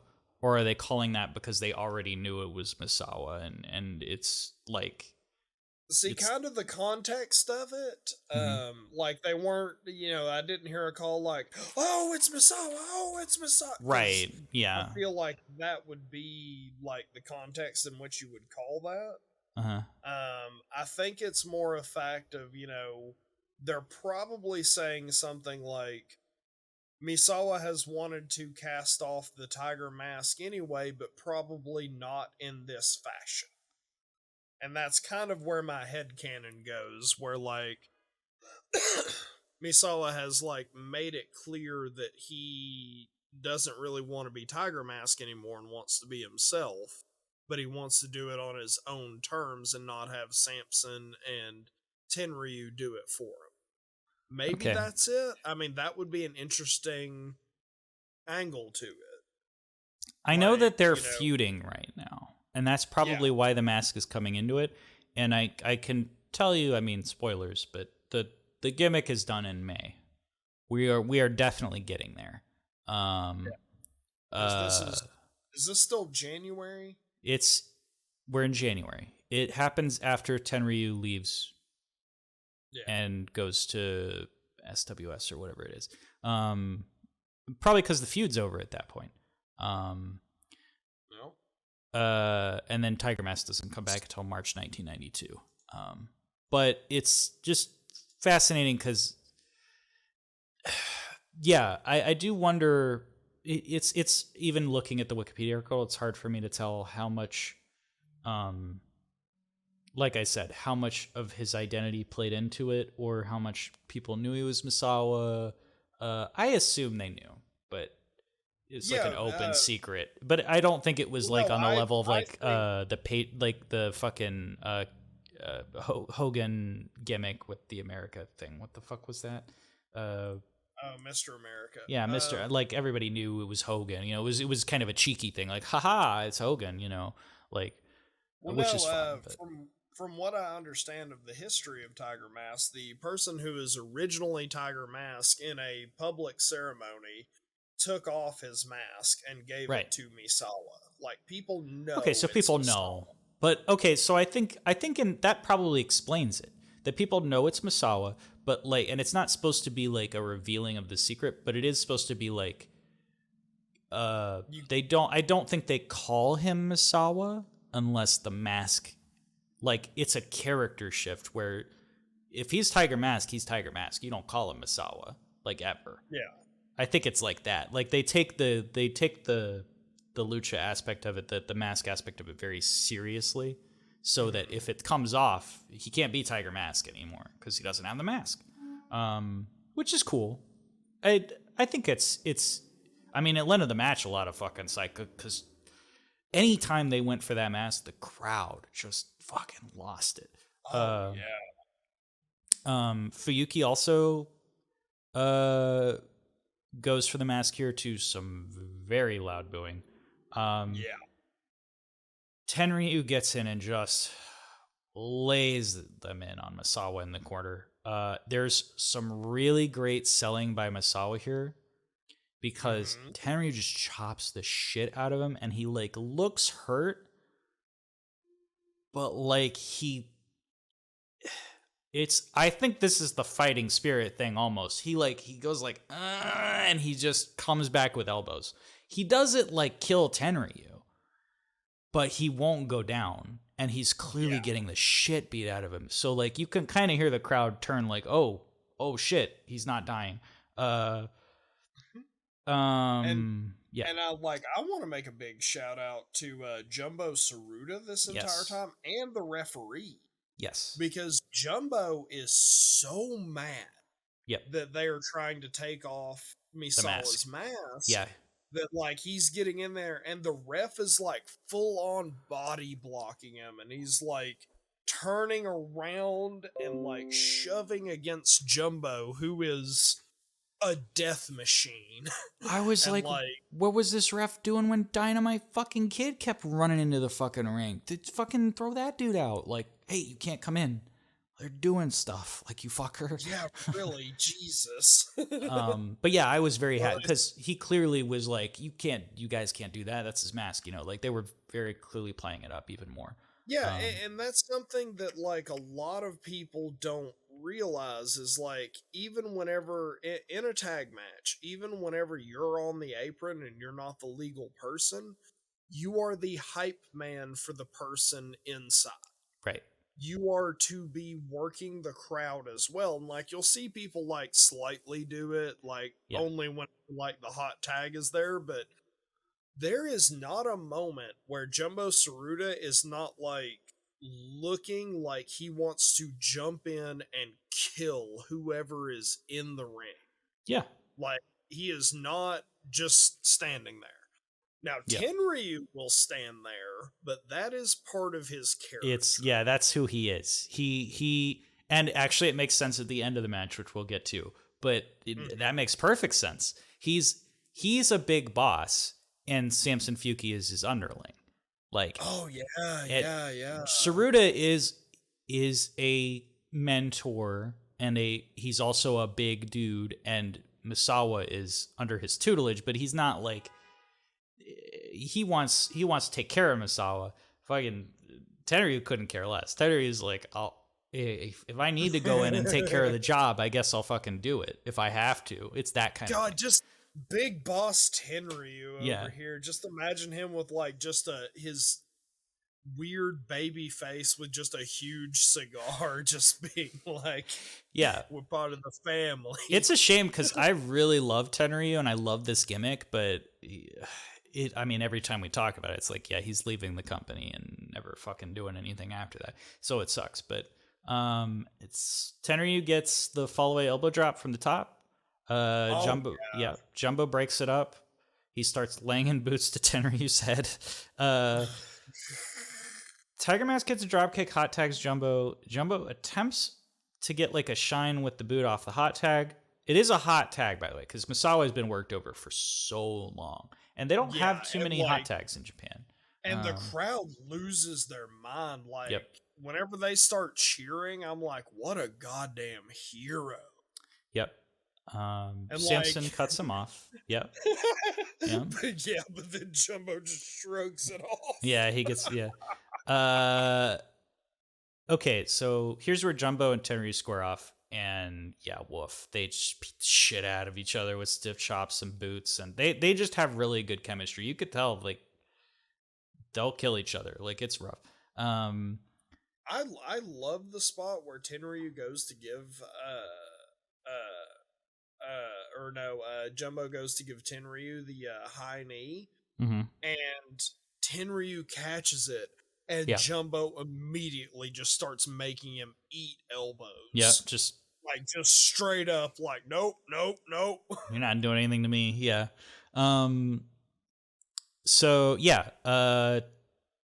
Okay, where was it? Tiger Mask gets the tag back in, lays in Bryan Danielson kicks. You could tell Brian got that shit from me because Misawa just gets in and starts just in the corner, like. Plants Samson with the top rope cannonball. I don't know if that's what you call it. Somersault senton or whatever the fuck you call it. Jumbo tags in, starts running the ropes for a big move. I don't know what he was going for. Maybe like a big lariat or a boot or something. Okay. Yeah, his move, one of his moves is the lariat because him and Stan Hansen both. Yep. Like, and you can hear the crowd every time. Yeah, he'll grab his elbow pad for just a second. Him and Hansen both will do it. And you'll hear the crowd go, oh. Yeah, the crowd was super into it. And because what happens is he runs back and forth on the ropes while Samson's in the, like, selling in the middle for a couple times. And Tenryu just smacks him with a kick on the apron across the back. He gets rolled up by Fuyuki for a 2.9, and the crowd fucking bought it. I bought it. I thought it was the finish. Oh, yeah. And everybody's like, what? That's not the finish? Like, it was very crazy. You could tell match is in, like, final gear at this point. Like, they are pulling out everything. Tenryu breaks up another pin. I have stop, please, in parentheticals because Dynamite really fucked that up for this whole show. Like, Tenryu just comes in and breaks up the pin. I'm like, stop. Don't do it again. Now that's like Jumbo just goes for a Saito suplex, and that's whenever Tenryu just casually strolls in and just whips him, slaps the shit out of Jumbo with an open palm strike. これだ振りほどいたもう一回バックドラップだ防げ天竜横綱円髄何発撃っただろう Now, this was the second time Tenryu tried to break up a pin. So I'm like, not a repeat of that last shit, please. And we'll get there real quick. Jumbo gives Samson the top rope knee breaker into a single crab, and he grapevines backward. I'm like, I literally have like, come on, that has to be it. Like, this fucker he did a top rope fucking knee breaking move, put him in a single crab, fucking laid backwards. Like, he just lets it go, then goes into it again. Mm-hmm. Then Tenryu gets back in. Tiger Mask goes to cut him off, but Tenryu still clotheslines Jumbo while he's cinching the fucking single leg. I have, come on, man, fuck off. Because I'm like, don't fucking break this pin, like this thing. That's the end of the match. Like, and then the bell rings. The bell just rings. And I was like, did he? I don't know. I don't know if he I think he gave up. Oh, you don't know what happened? No, because the thing is because Tenryu broke up the pin for the millionth fucking time, I thought he could have got disqualified. No. Okay. Okay. No, you're going to love this because I love this. Okay. So when Tenryu goes to give Jumbo Tsuruta the clothesline to break up the Boston Crab, Tsuruta holds on to it and he goes, that's what I thought happened. Yeah. And because he went backwards so far and held it from the clothesline, it made Samson tap. Okay, that's what I thought happened. That's what I thought happened, which is the best possible. That is a badass finish. Yes, it was a great outcome. Yes, it made up for the fucking bullshit. Yeah, that makes Jumbo Tsuruta look like a goddamn hero, where he just... I mean, that would be similar if, like, Bryan Danielson had someone in the label lock, and, like, someone super kicked him, and he still held on to it and got the submission. Yeah. It was awesome. Like, I mean, I thought that's what it was. The problem was I was so focused on the fact that Tenryu kept trying to break up the fucking pin, which was the angle. Like, that's actually what led to them losing. Which is good. See, I think if the Bulldog match hadn't happened, you wouldn't be so mad about it. Exactly. Fucking Dynamite, like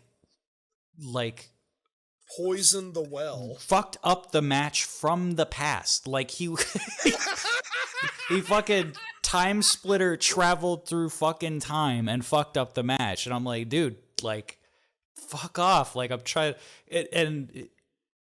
that's the thing. Like, you know how, like, sometimes you watch a show and somebody does a Spanish Fly and you're like, oh, sick.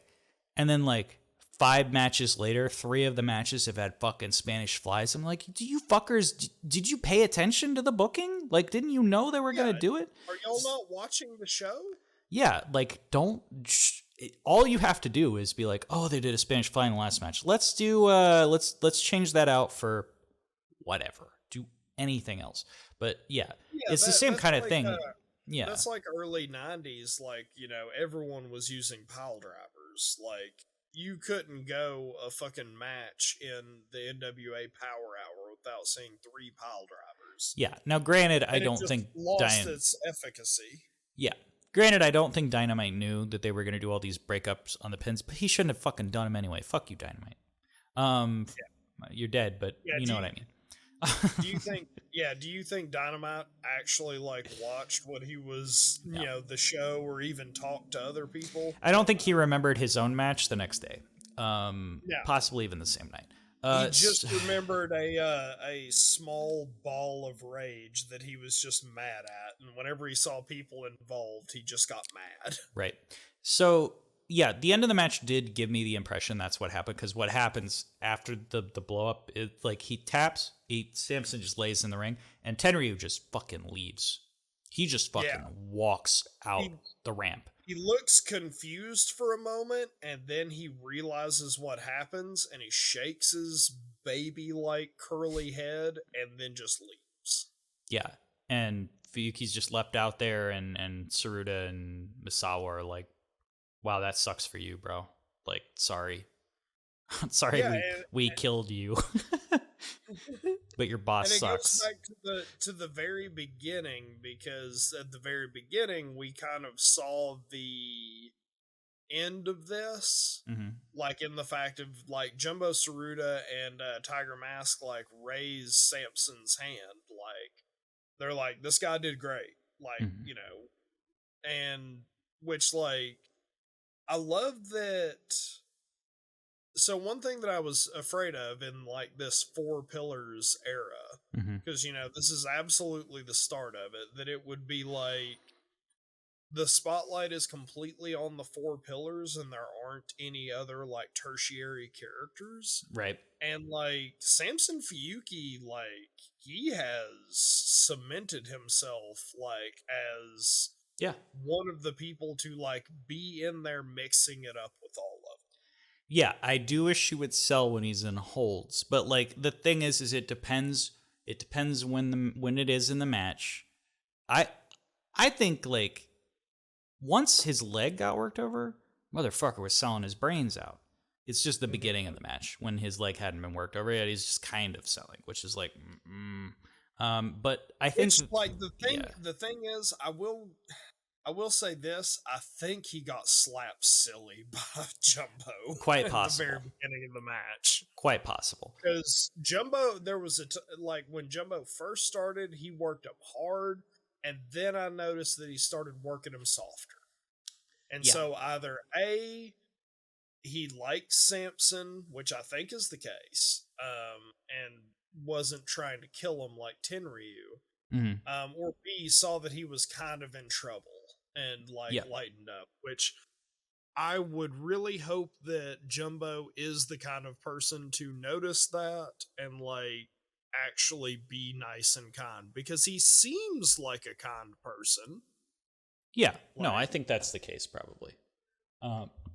So yeah, I have a great match, awesome work in ring psychology. My only quibble was constant breakup attempts again, but the finish was better than the last match, obviously, due to the breakup, like playing into it, and not actually like affecting. Like if the breakup had caused the heels to win, it would have sucked. But luckily, it was kind of the reverse. So I was like, oh, that's great. I gave it a 4 out of 5. It was very, very good. Great match. Everybody worked really hard. Yeah, I really like this. Like toe to tip, this was a barn burner for me. Like, and I didn't mind the constant breakups and everything. Like, you know, the stuff with Dynamite, I just kind of, you know, put that out of my mind, and so it didn't affect this. And so, like, the fact that Tenryu's hubris is what cost them the match, I think is just excellent storytelling. It was very good. And Jumbo looks like, you know, just a conquering hero.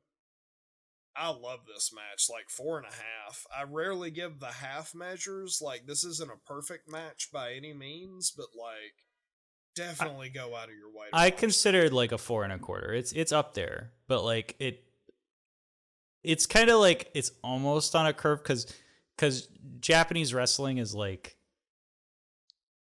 I have to leave room for the fucking incredible shit. Like it was great. It was very, which is what I give a 4. 4 is like great, go watch it.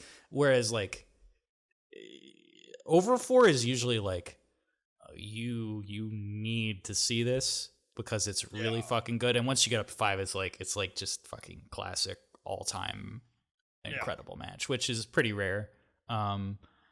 You know, this is my Dave Meltzer excuse for whatever. Just wait. I'll just give them 7 stars once they get better. Then that'll be fine.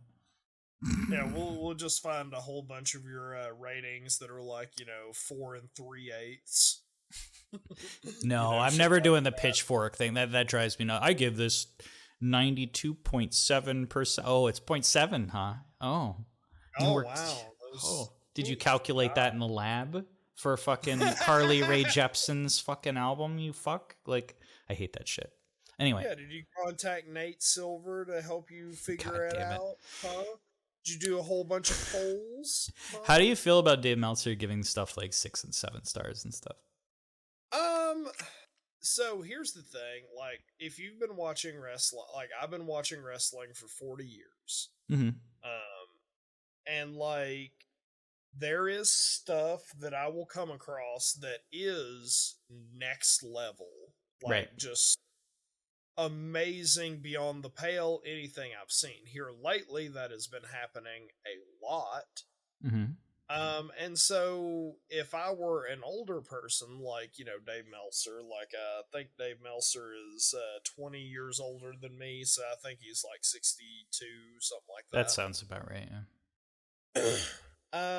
I can understand, like, growing up and being awake in the era of the 80s and 90s, the wrestling heyday, if, like, you know, back then you gave 5-star match to, like, you know, I don't know, Hogan and Ultimate Warrior. Like, I can see you mean that. the best match that ever happened? Yeah, the best match that ever happened. Yeah. I can see you at the time going, wow, this is amazing, this is a benchmark, like, but then later on, looking back at that and going, man, I wish I could redo that and give it, you know, like a 3 out of 5 or whatever. Yeah. Because, you know, the bar has been reset. And so I think for Meltzer to give things 6 and 7 stars is, once you've been doing it for long enough, because you got to think, like, if he just gave it 5 stars, then, you know, the previously mentioned greatest match of all time, Hogan versus Ultimate Warrior, would be compared to, you know, Kenny and Okada. I don't know why you're using Hogan and Ultimate Warrior. Something Dave definitely did not like. But yes, I know what you mean. He gave it 5 stars. It's no, fine. he did not. He gave 5 stars out like they were candy. No, he did not. Absolutely, he did. Come on, it's Dave Meltzer. Like, you can't. Have you looked at a list of actual, like, 5-star Dave Meltzer? It's mostly AJPW stuff. And like Brett versus Owen in the cage, and Steve Austin versus Brett in the double turn. I'm looking right here. Okay, oh boy, 1993. Let's see, Bushwhackers versus WWE /F In Your House, Volume 63. The Mountie versus Big Boss Man, 5 stars. Dave Meltzer. Excuse me. That match is incredible. What are you talking about? That's the one where, hold on, that's the one where the Mountie gets taken to prison and they book him and he, you know, they put his fingerprints on the. That wasn't In Your House 60. It was. It absolutely was. Let's see. Skinner versus Repo Man. 6 stars. No. But no, goofs aside, I think that after a little while, you start going, oh man, these matches are like next level. How do I compare them to the old matches? And so naturally, after a little while, I think 6 and 7 stars is just a natural progression. Yeah, I agree, mainly because, like, I think if people watched the Kenny Okada stuff and went, well, it's really good, but there aren't that many really good matches, so giving them 5 stars isn't like that big of a deal you know what I mean? Like, there aren't that many matches that live up to this caliber. So, but the thing is I didn't used to buy into the Young Bucks stuff as much because I kind of only knew their reputation for being spot monkeys and all that kind of stuff. How wrong you were. Yeah, once I started watching AEW, I'm like, okay, I get it, because the thing is like, I have not seen a Young Bucks match in AEW that hasn't been, like, fucking incredibly good. Like, they just have incredibly fucking good matches every time. So, and I wouldn't say they're all 5 stars, but, like, the thing is, you know, week to week, they have 4+ star matches. So then when they have like the tag match with the Lucha Bros, it ain't 5 stars. It's fucking better because it's one of the best things I've ever seen in my whole fucking life. And it's like, it's beyond that. Like, you can't really, at that point, you might as well just change the scale. So I get that. And I also get why people would disagree with it. They think like, well, you just scale other things back a little more, or you just call it 5 where it is. But like, I get it. I understand the logic. You cannot go through your entire backlog and start grading everything on like a modern scale, because like, okay, seeing the Big Boss Man like do his slide under the ropes and come back into the ring in 1980 is very fucking impressive. And even today, it is extremely impressive, and it is smooth as hell and looks cool. But like, seeing some of the other things in the ring, it kind of gets lost. Right. You cannot go through your entire backlog and be like, okay, just roll everything back a single star. Yeah. Well, this is one of the things people argue about Flair Steamboat all the time, because people used to call it the best match ever, the best match of all time. And then, you go back and watch it and you're like, oh yeah, they wrestle, because it's an 80s match and you're watching it in the terms that you know now. And it's like, yeah, they do stuff that I now think of as normal because it was revolutionary back then. So if you look at it from now, it's like, I can guarantee you people could watch Flair Steamboat now and be like, yeah, that's like a 3-star match or something, Yeah.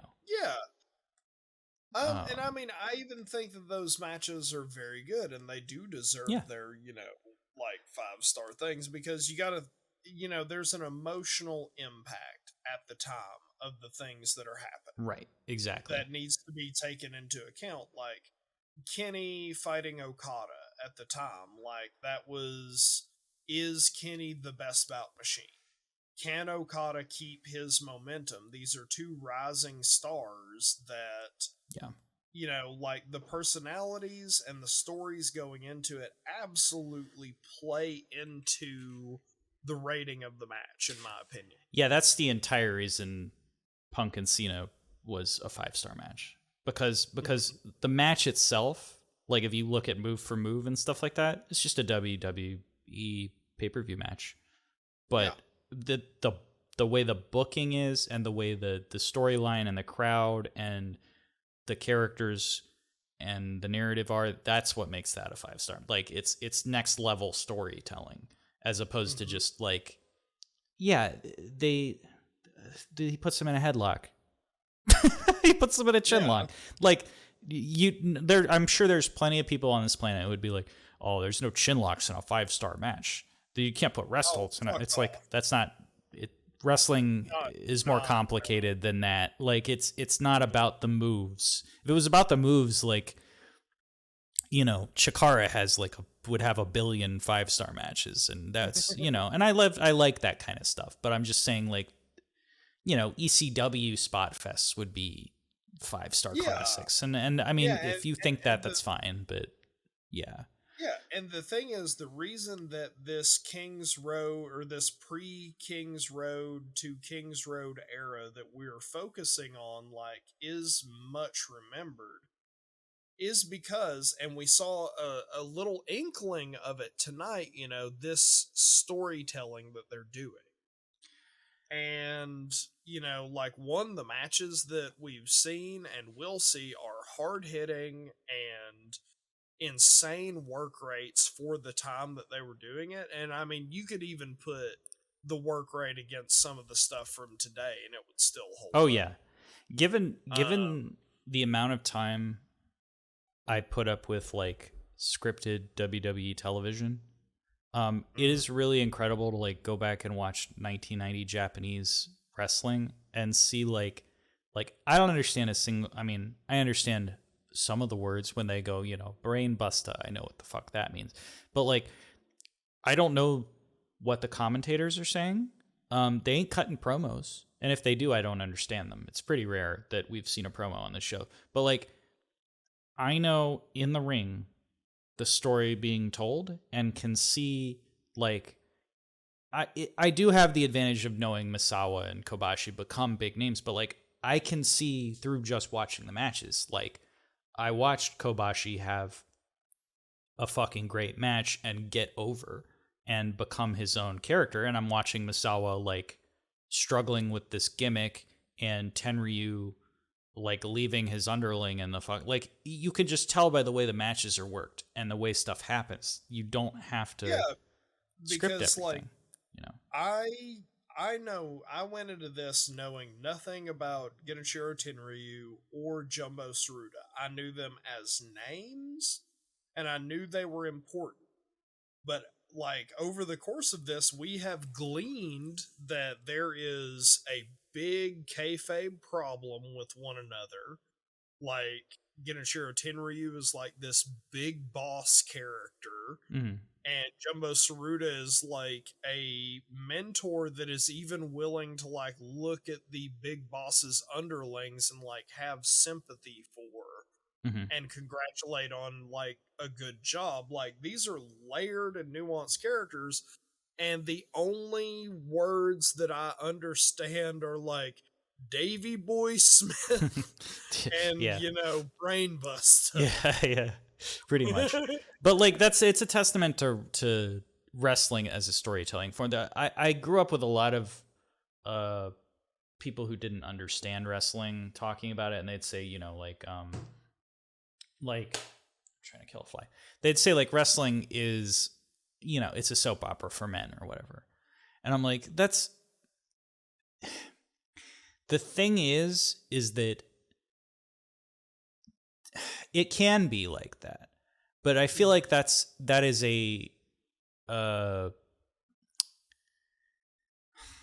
it's a gross oversimplification. Even outside of that, it's a derogatory way to refer to that. Because the thing is we all understand. Yeah, and who listen, watches soap operas, dames. I'm gonna say that's where I'm going. Okay, I will say out there, if you like soap operas, that's fine. Okay, yeah. I mean, I would guess that most people who like soap operas know they're trashy, and that's fine. And I mean, I will say, I'm sure there's some merit to some soap operas. There's nothing wrong with that. Now, the thing is people that like soap operas will probably tell you, yeah, I know they can be trashy and gross, but once they do these certain things right, it kind of transcends the medium and it actually becomes really good. It's rare, but it happens. Now, wrestling, if you watch WWE, shit's terrible and it's garbage. And most people that watch it know, I mean, well, not these days, but when I was watching it, for an example, I knew it was terrible most of the time. I was watching for the rare moment where it transcends that because the work, you know, steps outside that boundary. Now, the thing is, though, is wrestling doesn't even have to be in those trappings. It's just in those right now. Just like pulp storytelling doesn't have to be in the trappings of soap opera. So the notion that wrestling has to be like a soap opera, it doesn't. They can just tell the stories in the ring, and simple stories can still be effective. And it's that simple. Like that's just the benefit of watching it. So it's I feel like people that, if you've ever watched wrestling out there and you've boiled it down to it's a soap opera, watch AEW or watch some old AJPW, watch some Joshi. We're loving this Joshi stuff. Watch any of this stuff, and you'll probably you're really doing a gross disservice to yourself. Exactly. You only think of it in those terms. Yeah, because you'll probably come out of it being like, oh, there's a lot more to it than I thought. Granted, there's still some silliness, and you'll get some bad matches and some stuff, but like you'll see the good stuff and you'll be like, oh my gosh, this is that's like have I ever told you about getting Meredith into wrestling? No. So the place we used to hang out at, one of our mutual friends, she would host the wrestling stuff, and Meredith would come over mainly just because she wasn't really into wrestling, but you know, she was like, okay, my friends are into wrestling, I'll give it a whirl, or otherwise I can sit on my phone. And luckily, whenever she started watching, like, WWE was hitting one of those rising points. This was like, 2015, 2016. Right. Whenever like NXT was on the rise, and Right. we saw, a bunch of people there. And I told her, I was like, because Meredith is an author, I was like, wrestling is storytelling in one of its most basic but very effective forms. Mm-hmm. And she scoffed. She was like, whatever, it's fucking meaty men slapping beef. Right. And we got her to watch, and it wasn't like all of a sudden, but we got her to watch a couple of episodes of like Raw and SmackDown at the time, and she's like, oh, okay. And then we got to, a pay-per-view, and the first pay-per-view was an NXT takeover. And so it was, things like DIY were in there, and I'm trying to remember who the champion was at that point. I think it was Samoa Joe and Finn Balor were fighting over the NXT title. Yeah. So, like, really solid stuff. And she watched this, and it didn't happen all at once, but eventually she was, like, getting into it. And, like, whenever Kevin Owens and Chris Jericho were doing their thing, with the list of Jericho and being best friends and stuff like that, like, she was dying and loving it. And eventually she was like, okay, I can see the long-term storytelling, playing out. And then WWE started to suck. And, yeah. But then AEW. And now, like, even the other day, like, out of nowhere, Meredith was like, so how about Hangman Adam Page? You think he's winning? And she's, like, invested. Yeah. She really wants that anxious millennial cowboy to defeat this horrible, psychopathic monster that is the belt collector, Kenny Omega. Yeah. And see, when I think of the soap opera aspects of it, it's typically the long-term storytelling, which it's fine if people are in. I like that stuff too. I don't hate it. But like that stuff relies on you continuously watching until you have built the reference point and you understand everything that's going on but like, so for me, it's like the stuff that lends it to not being a soap opera is like the Punk Eddie angle they did the other night, because like there was no build, there was nothing. No. They did a blow off little angle that's like, oh, I guess they might be feuding now a week ago, and then they just go out there and cut 2 promos that make you go, oh, I want to see this happen. It's just instant. It's an instant story. I think even if you weren't watching the show, if you had never seen the show, you didn't even know who CM Punk or Eddie Kingston or even AEW, who any of that were, if you turned the channel to that, you would have instantly understood what was going on, why it was fascinating. You might have been like, internally, who is that guy and who is that guy? But they told you on the screen. And well, also, they're both just such interesting characters immediately that it's like, oh. Yes. And I don't know shit from shit about exactly who Misawa is and exactly why he has the character. I don't know shit from shit about Kenta Kobashi, but I watched the match and I know who that dude is. He's telling me on the screen instantly. He's telling me who he is and what he does, and I'm just instantly sold. I don't have to know the long-term storytelling. It helps to know that stuff. And we're going to see it because the more we watch, we get the long-term storytelling as we continue to watch. But it helps to, when it's done right, when just the wrestling as the art form is just done right, you're just instantly sold. Like, they tell that story in the ring, you see it happen right, and you go, okay, I'm on board. So, yeah. It's pretty rare you turn into a soap opera and you're like, I know what's going on and I'm interested by this. But if you turn on a soap opera and you see like a talking ventriloquist doll, like threatening with, someone with a knife, it's like passions. Yeah. It's like, when did this okay. and then you kind of just sit there for a little bit. My mom watched Passions back in the day. There's a monkey nurse that is supposed to be a human. Everybody just pretends it's a human. They're like, yeah, Ashley is supposed to get me those documents. And the monkey just walks down the hall and hands them a clipboard. And they thank you, Ashley. How's your day going? Oh, that's cool. I'm not joking. This was how the show was. Which, granted, if I saw that happen on TV when I changed the channel, I would not change the channel back. I'd be like, what is going on? I'm very interested in this, in a morbid way, but Yeah. No, that's how they get you. I mean, That's how they get you. That's the thing when, like certain stories sell and always will and always have. Mm-hmm. And like, if you've got just pure insanity being thrown at the wall, like, monkeys being nurses' assistants. Yeah. Like, yeah, people are going to be like, oh, okay. And like wrestling for a long time, in America at least, threw insanity at the wall. You would change the channel to wrestling and you would see the Repo Man trying to, take the Mounties moose to the chop shop. That's why we have so many Bray Wyatt stands. Shots fired. I don't care about Bray Wyatt, but it's the Fiend stuff and the Alexa Bliss stuff is like, that. It's car crash TV, and you turn in and you go, ooh, what's this? And if you're, 12 or you're 30 or you're 55 and emotionally stunted, you go, wow, cool.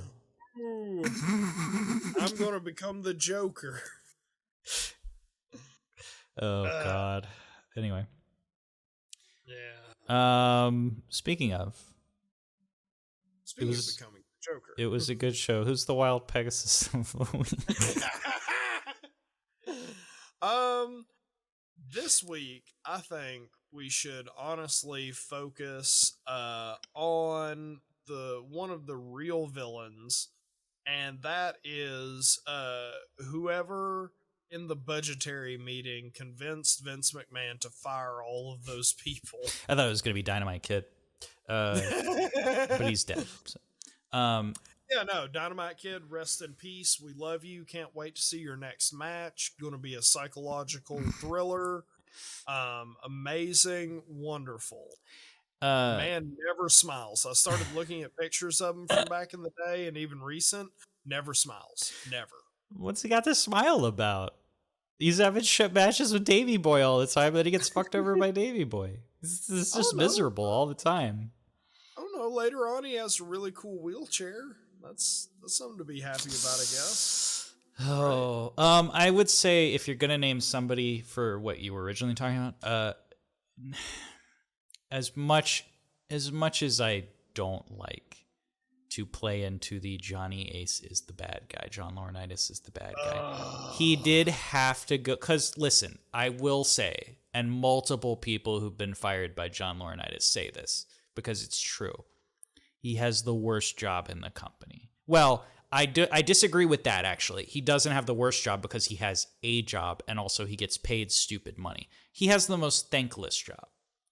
Yeah. Well, I might agree with that, too, because the talent just get treated like shit. But I just mean, like, his job sucks. He just gets to fire people all the time and make up bullshit reasons because he's just doing Vince's dirty work. Now, the thing is, I think John Laurinaitis could do all kinds of other jobs if he wanted to. And the thing is, if John Laurinaitis fired people and was an asshole about it, not even an asshole, if he was just honest about it, he'd probably get more pushback. But honestly, I think people would respect him more. I think if he said, we have to fire you because Vince doesn't want you around anymore. You know what? I think, first of all, people would hate Vince more. Even if he made up some bullshit, it's creative differences and it's not working out. Okay. I mean, people can see that's a lie, but that's fine. Well, I mean, the thing is, like, to be real about it, like, I absolutely do think that the WWE for a long time has been preparing itself for a sale at some point. Yeah. Like, if you look at its corporate numbers and everything like that, it is completely indistinguishable from other companies sizing down everything that they can to make themselves look sleek and streamlined for a potential buyer. Mm-hmm. And the thing is, like, Vince McMahon is enough of a fucking freak that he will not pass the company on to Stephanie McMahon, which is actually very funny. Mm-hmm. And because, like, she has worked all of her life to be, you know, in this position and to own the WWE. Like, she, if you remember back in the day in, like, real interviews, like, she would talk about it all the time. Yeah. Like, you know, whenever I'm in control, we're going to do this and that. Yeah. She's one of the biggest shills for the company also. Like, yeah, 100%. absolutely. Towing that company line. And so for her to get dick bupkis nothing out of it is extremely funny. Absolutely. Like, you cannot deny that it's so fucking funny. The lady who like wanted to call her autobiography when she was like 32 years old, Lady Balls. Like, come on. Yeah. So fucking fun. Yeah, but I guess my point is, like, the fact that they had to say it's budget cuts. Because the thing is, okay, it could really be budget cuts for them selling the company. But okay, you're already making shit up. Well, you're telling a white lie because you're not saying we're cutting you because we're looking at selling the company, because you can't say that. So in that case, you're making up a reason, like a nebulous reason, which is budget cuts. So just make up a better reason, because nobody buys that. Like, everybody's like, they just posted like stupid profits and they're doing all this Saudi business. There's no reason to cut budget other than selling the company. So can I get a little conspiratorial here? Sure. So the thing is, like, even though the WWE is reporting like these mega profits, and they did a Saudi Arabia, which is like 3 WrestleManias in a single show. Yeah. It is a lot of money. I think that the WWE has been hemorrhaging money for a long time. Mm-hmm. And not through talent. I think that their budgetary concerns as far as talent is fine. I think it has been in property management that they have just ate shit. I think the performance center that they bought, and then they bought like the Thunderdome or whatever, you know, like a secondary place. I think that they have done that many times over the years in order to facilitate like certain economic transactions that they've been doing, and to hide things. Because Vince McMahon is absolutely socking money back under corporate mattresses, like, period. There's no ifs, ands, or buts about that. Yeah. And I think for the last like year and a half, WWE has been like, oh, we've got these record profits, but they keep firing talent. I think it is, one, to make it look like a sleek, well-oiled machine to a potential buyer, but also a way to stymie essentially to cook the books in all of these failed other business dealings. Because also, remember the XFL? I do, and it got killed again, yeah. And I can't even imagine how much money they lost on that.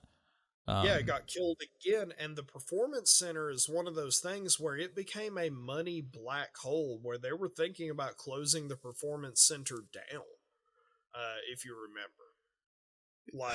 It couldn't have been that much money, though. I think you are right, though. But I think there's shit behind the scenes that is just not being accounted for, that is not telling the whole story. And because, to me, specifically the Saudi thing smacks of like desperation. That, to me, because it's an obvious PR fucking nightmare. So to me, that's like, we need that money, though, which is like, okay, why do they need that money? Like that seems very like it was the same thing with like the Susan G. Komen thing. And I know Vince does whatever he wants regardless of, but you can say that, but then you look at the Benoit thing, like they couch out pretty quick, probably because they knew the sponsors would kill them. And I bet you they've lost sponsors over the Saudi business and maybe even over the Susan G. Komen stuff. So I think like it hit a point where it's like, well, we need the fucking money though. And the question is why? And we don't know, but I'm willing to bet stuff behind the scenes is not code. I get a real Donald Trump bang off this whole thing. Like, that dude's up to a lot of fucking bullshit. And it's not like it's not being accounted for because the people who would account for that don't care. Like it's white collar crime. So of course, know, what are they going to do? Get fined? Vince isn't going to jail. So, Yeah, I think that whenever the WWE eventually sells, or they'll probably find a lot of shit.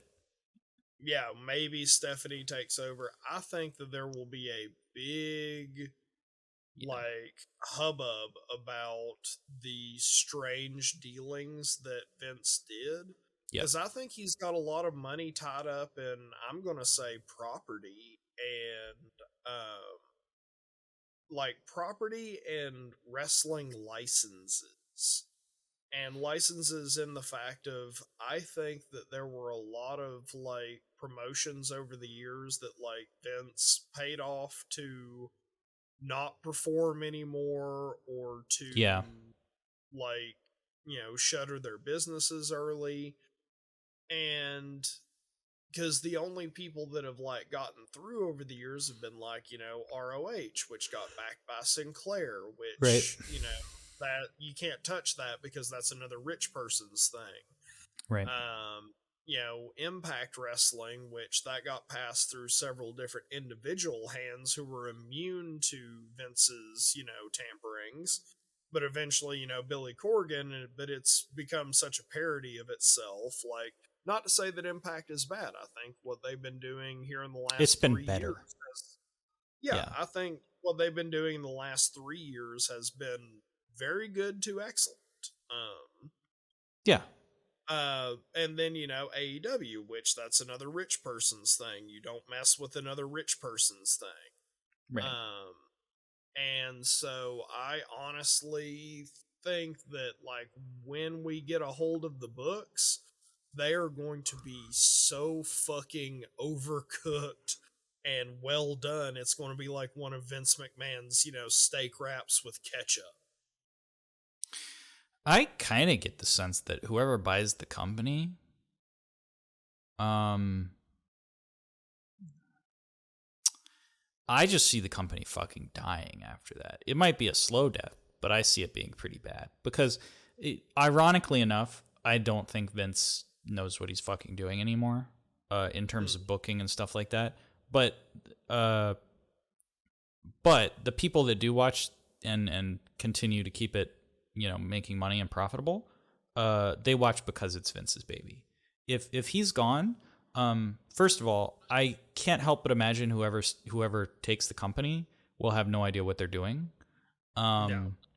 And then there's so many archaic bells and whistles that Vince McMahon does that no one would know. It might as well be a steampunk device. Right. It reminds me of WCW, the hell that went through in even if you look at the early 90s before Bischoff took over, it was just it just got tossed to people. The booking got tossed to people and it ended up being shit because there's not a vision or a plan or anything. It's just nonsense.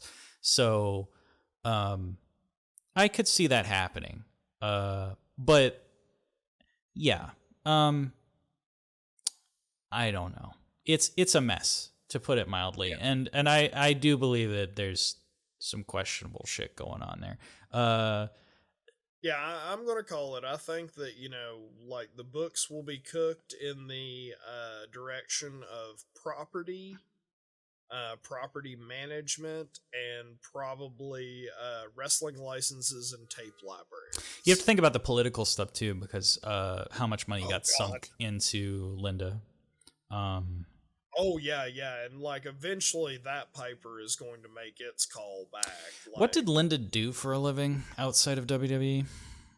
Outside of WWE, she was a rich person's daughter. I know that. Well, that's of course the case, but political executive. I already know that. Small business administration. Worked as president, later CEO. Civic programs. That's all bullshit. I felt like she did something else. I don't know if she did anything because her and Vince got married early. Yeah, they did. And she was gonna become a pediatrician. McMahon works as a receptionist at a corporate law firm, paralegal. Filed for bankruptcy.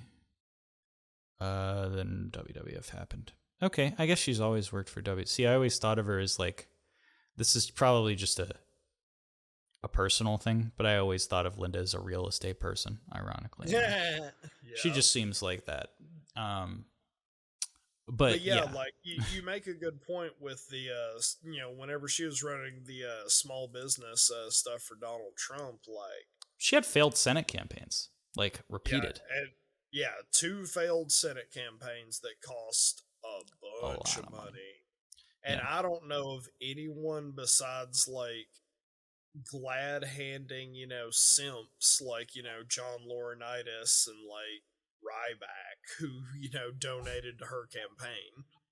Like, there's no way that like regular WWE fans were like, hell yeah, let's get Linda McMahon in the Senate. Oh yeah. Yeah, no, that's the kind of thing where like I'm sure a lot of that money got dumped somewhere. The network, I'm sure a lot of that money is. I would almost bet the network was run at a loss. Almost 100%. Absolutely. They gave away events like all the time. They gave away free trials constantly. They were banking on people signing up and leaving it, but to me that's like a 90s mentality or a turn of the century mentality where people get subscribed to something and they never get rid of it. These days I think people are smart enough to be like, yeah, I'm not paying $10 a month for something I don't use. They just cancel it. Plus the shows suck, so they just go, I don't want this, and they cancel it. Their retention has to be awful. Yeah, I got the network back in like 2015, 2016 I did too. Because of Sammy and Kevin Owens. I did too. Literally got me back into wrestling was seeing a single promo by Kevin Owens and Sami Zayn. You know, like whenever they were feuding over the NXT belt. And like I kept the network for, a couple of years, but then eventually it got to the point where I was like, no one's really into it. Like I would go over to, mine and Meredith's like, friend's house and we would watch wrestling, but like by the end of it, like most everyone was just on their phones. Yeah. You also have to consider you're a diehard wrestling fan and you managed a couple years. So casual's probably like if a month. Like Yeah. Absolutely. Yeah. And like the thing is the network was like completely unusable for the first couple It was of months. awful. Like, yeah. I wasn't a first or an early adopter. Because, I heard, CM Punk talking about it like, well, who's getting paid? And no one could fucking answer him. Yeah. And like, you have to have a clear plan. And like, I understand thinking that the pay-per-view model is dead.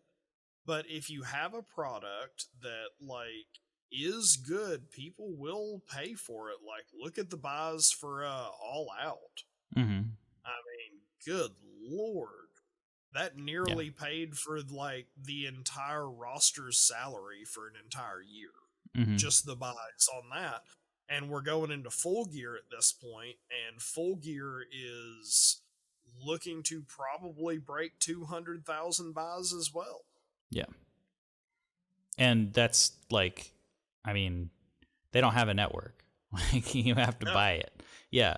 But they use like the Fight Network or whatever. They have multiple ways to do it. You can probably buy it from their website. Yeah, or you can buy it on pay-per-view traditionally if you're that person. But like, it's just like, I feel like WWE, most of that stuff is so archaic. And yeah, I feel like at this point, with the releases, it has to be a sale because their roster is so dead in the water as it is. Their women's division is fucking nothing.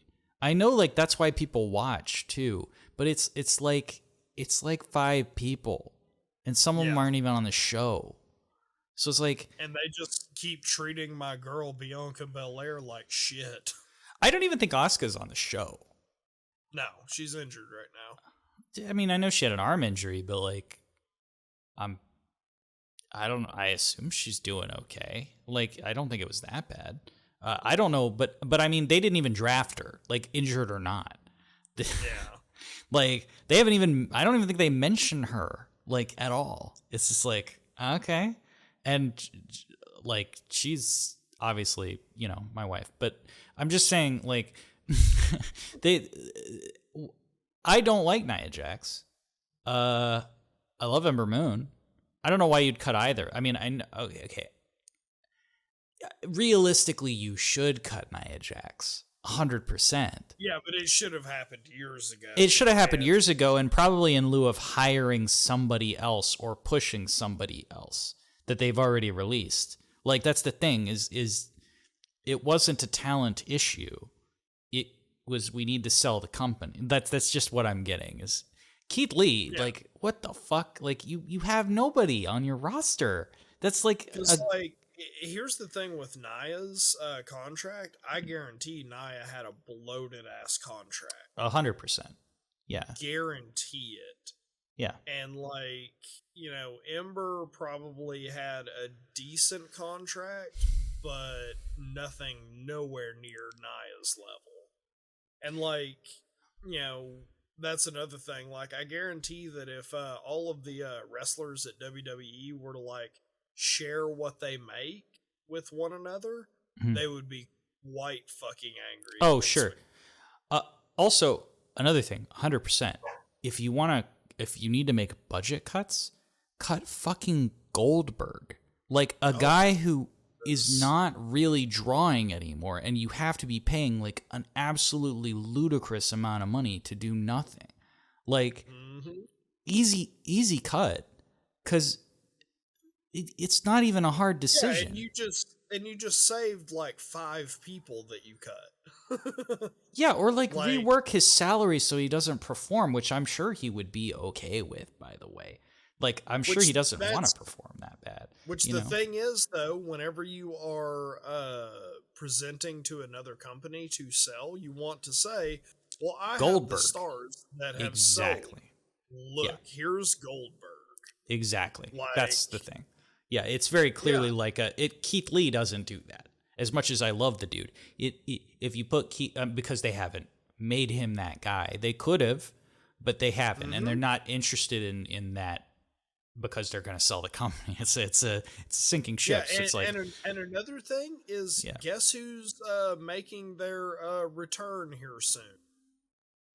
The fucking Undertaker.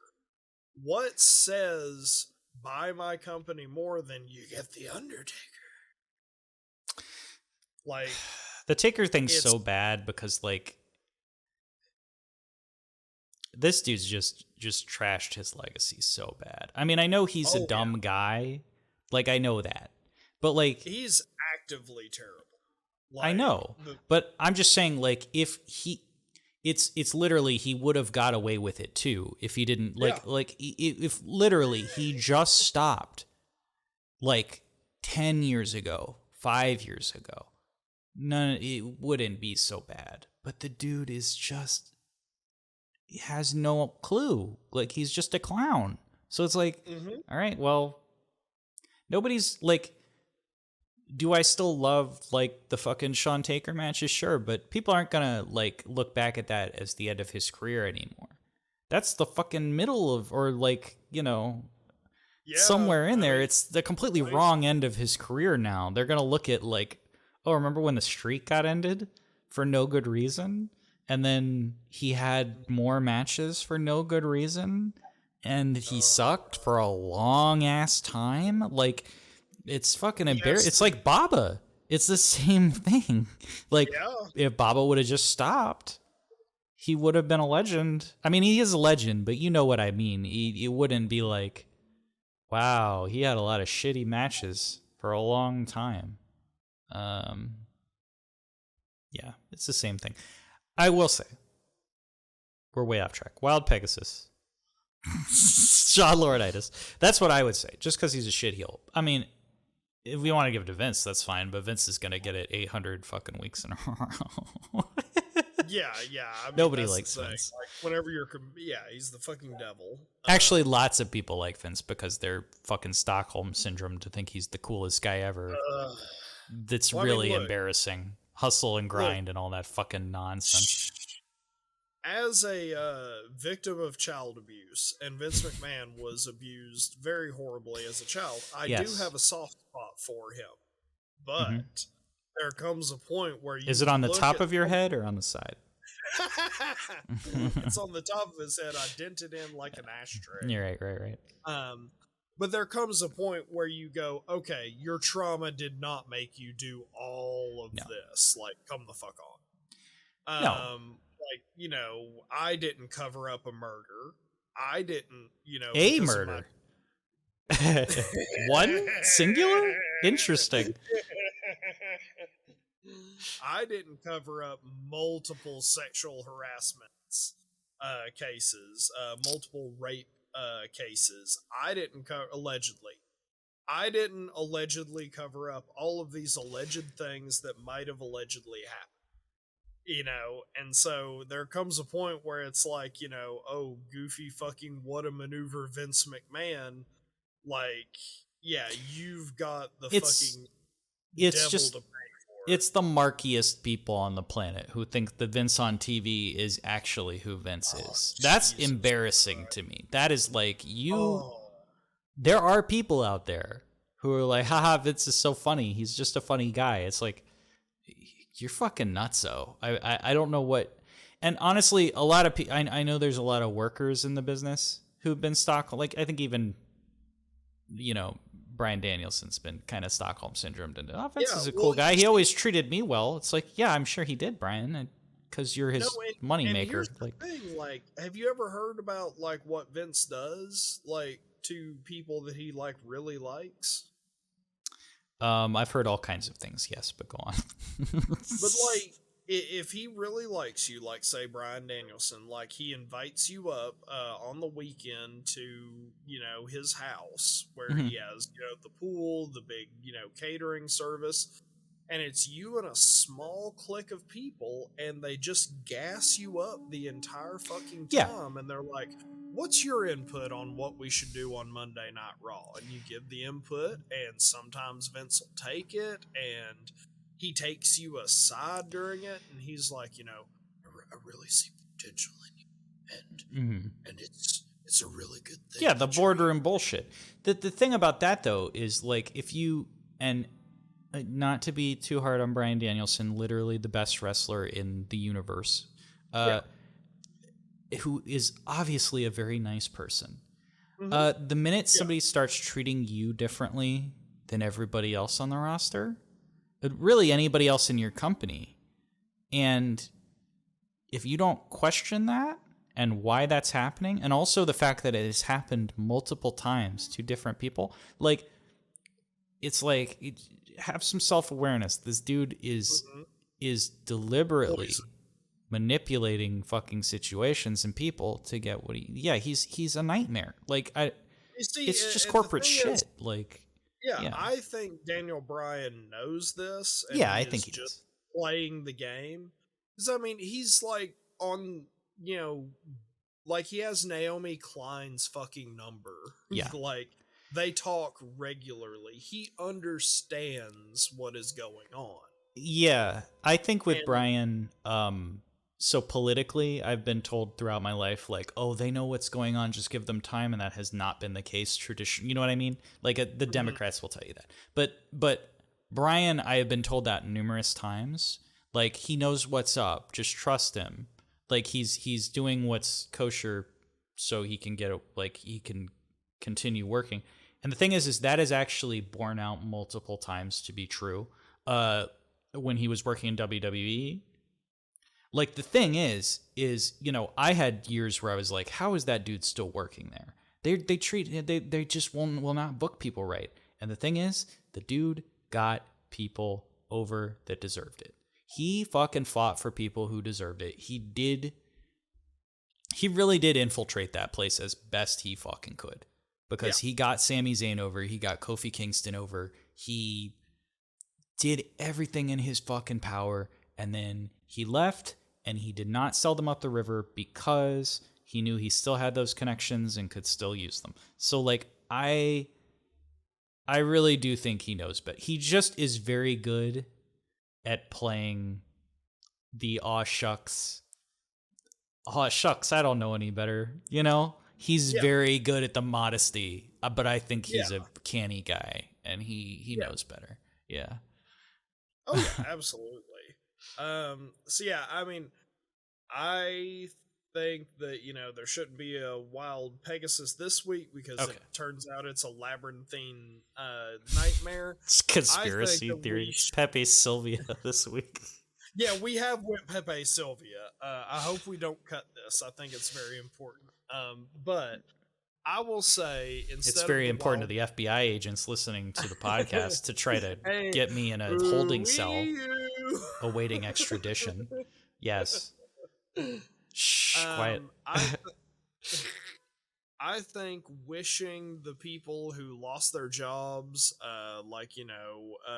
Biff Busick, wish that dude all the luck in the world. Yeah. Karrion Kross and Scarlett, start that OnlyFans. Fuck it, like do it. Get that money. I don't think there is a downside. To a lot of the talent that got let go, because I can see many of them working and making a lot of money, and I hope that they do.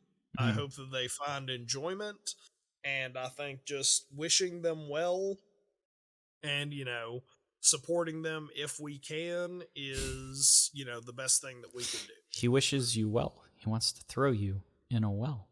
I know there's been a lot of talk about not wishing, from annoying WWE stans, but there's been a lot of talk like people don't have to go to AEW. You don't have to mention AEW to those people. They make their own blah blah blah. But Ember, please come to AEW. Oh my God. They need you. I need you to go over there because you're awesome, and that talent pool is getting to where it needs to be, and I think you would be a great addition to AEW. I'm just saying, please. Oh, absolutely. I'm sure Tony's already on this, but it's obviously Ember's decision. But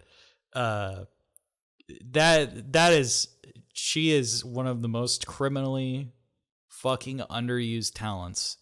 She has been awesome for fucking years. Amazing gimmick, amazing appearance, amazing work, incredible finisher, everything. And I'm saying, like, you think Ruby is hot in that company? Oh God, Ember. Yeah. I want to see that. And Keith, obviously, Keith, no matter where he goes, he's a hot commodity. But I think AEW is, the move. But that's just they're snatching him up. He could go to Japan too and just be. That's the thing. He's so fucking good. Like it's just crazy. Like but. We see Keith is like very good friends with Adam Cole. Like, ooh. So, I'd like to see them work together, to be honest. I think that would be amazing. Have you never seen them work each other? Well, no, I just mean like as like a tag team or something, like or a stable or something. Get Keith Lee and Adam Cole on this. Well, but then have Adam Cole pretend to be his manager. Comes out 1 week and he's got a clipboard. Okay, Keith, what you're gonna do this time is you're gonna win the match. Okay, you got it, Keith. It would be incredible. I'm gonna need you to hit harder there, pal. Mr. Budge. Have him have an alter ego, where he's Budge the manager. You're not going to budge this week, Keith. You're going to do it. You're going to really do it. It'd be great. Have him have a fake mustache or something on his regular mustache.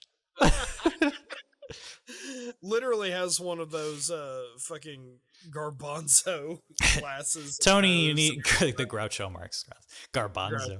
Tony Khan, if you need anybody working creative, I come up with these all the time. I'm right here. Yeah, all the time. Like, ooh. Half the time I come up with shit and then it just happens on the show anyway, so you probably don't need me. But yeah. Anyway, we'll see y'all next week. Not watching Joshi yet.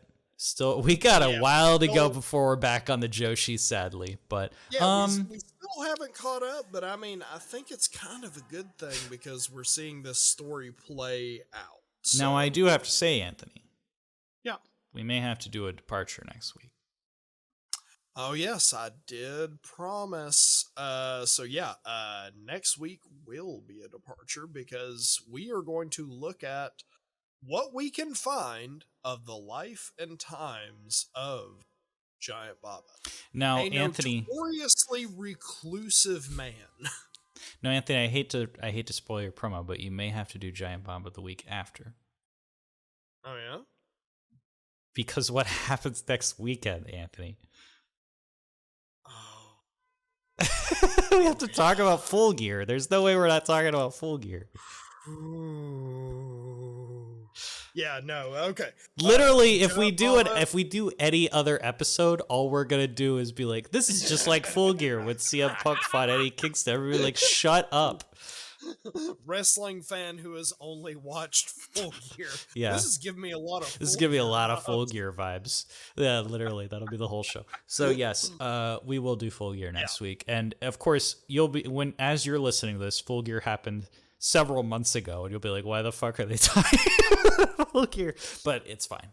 We have to. Yeah, it's because this is a hobby for right now, and we can't just do it. It's fine. We'll just put out 10 episodes at once next week. That won't happen. I'm not gonna. Yeah, no, it'll be great. I trust you. All right. Goodbye. Good riddance to old rubbish. Like you, Dynamite, we're coming for you. We're going to dig up your grave, Dynamite. Hey, Dynamite, guess what? We got the shovels ready. Oh my goodness. That's not staying in. I'm stopping the recording.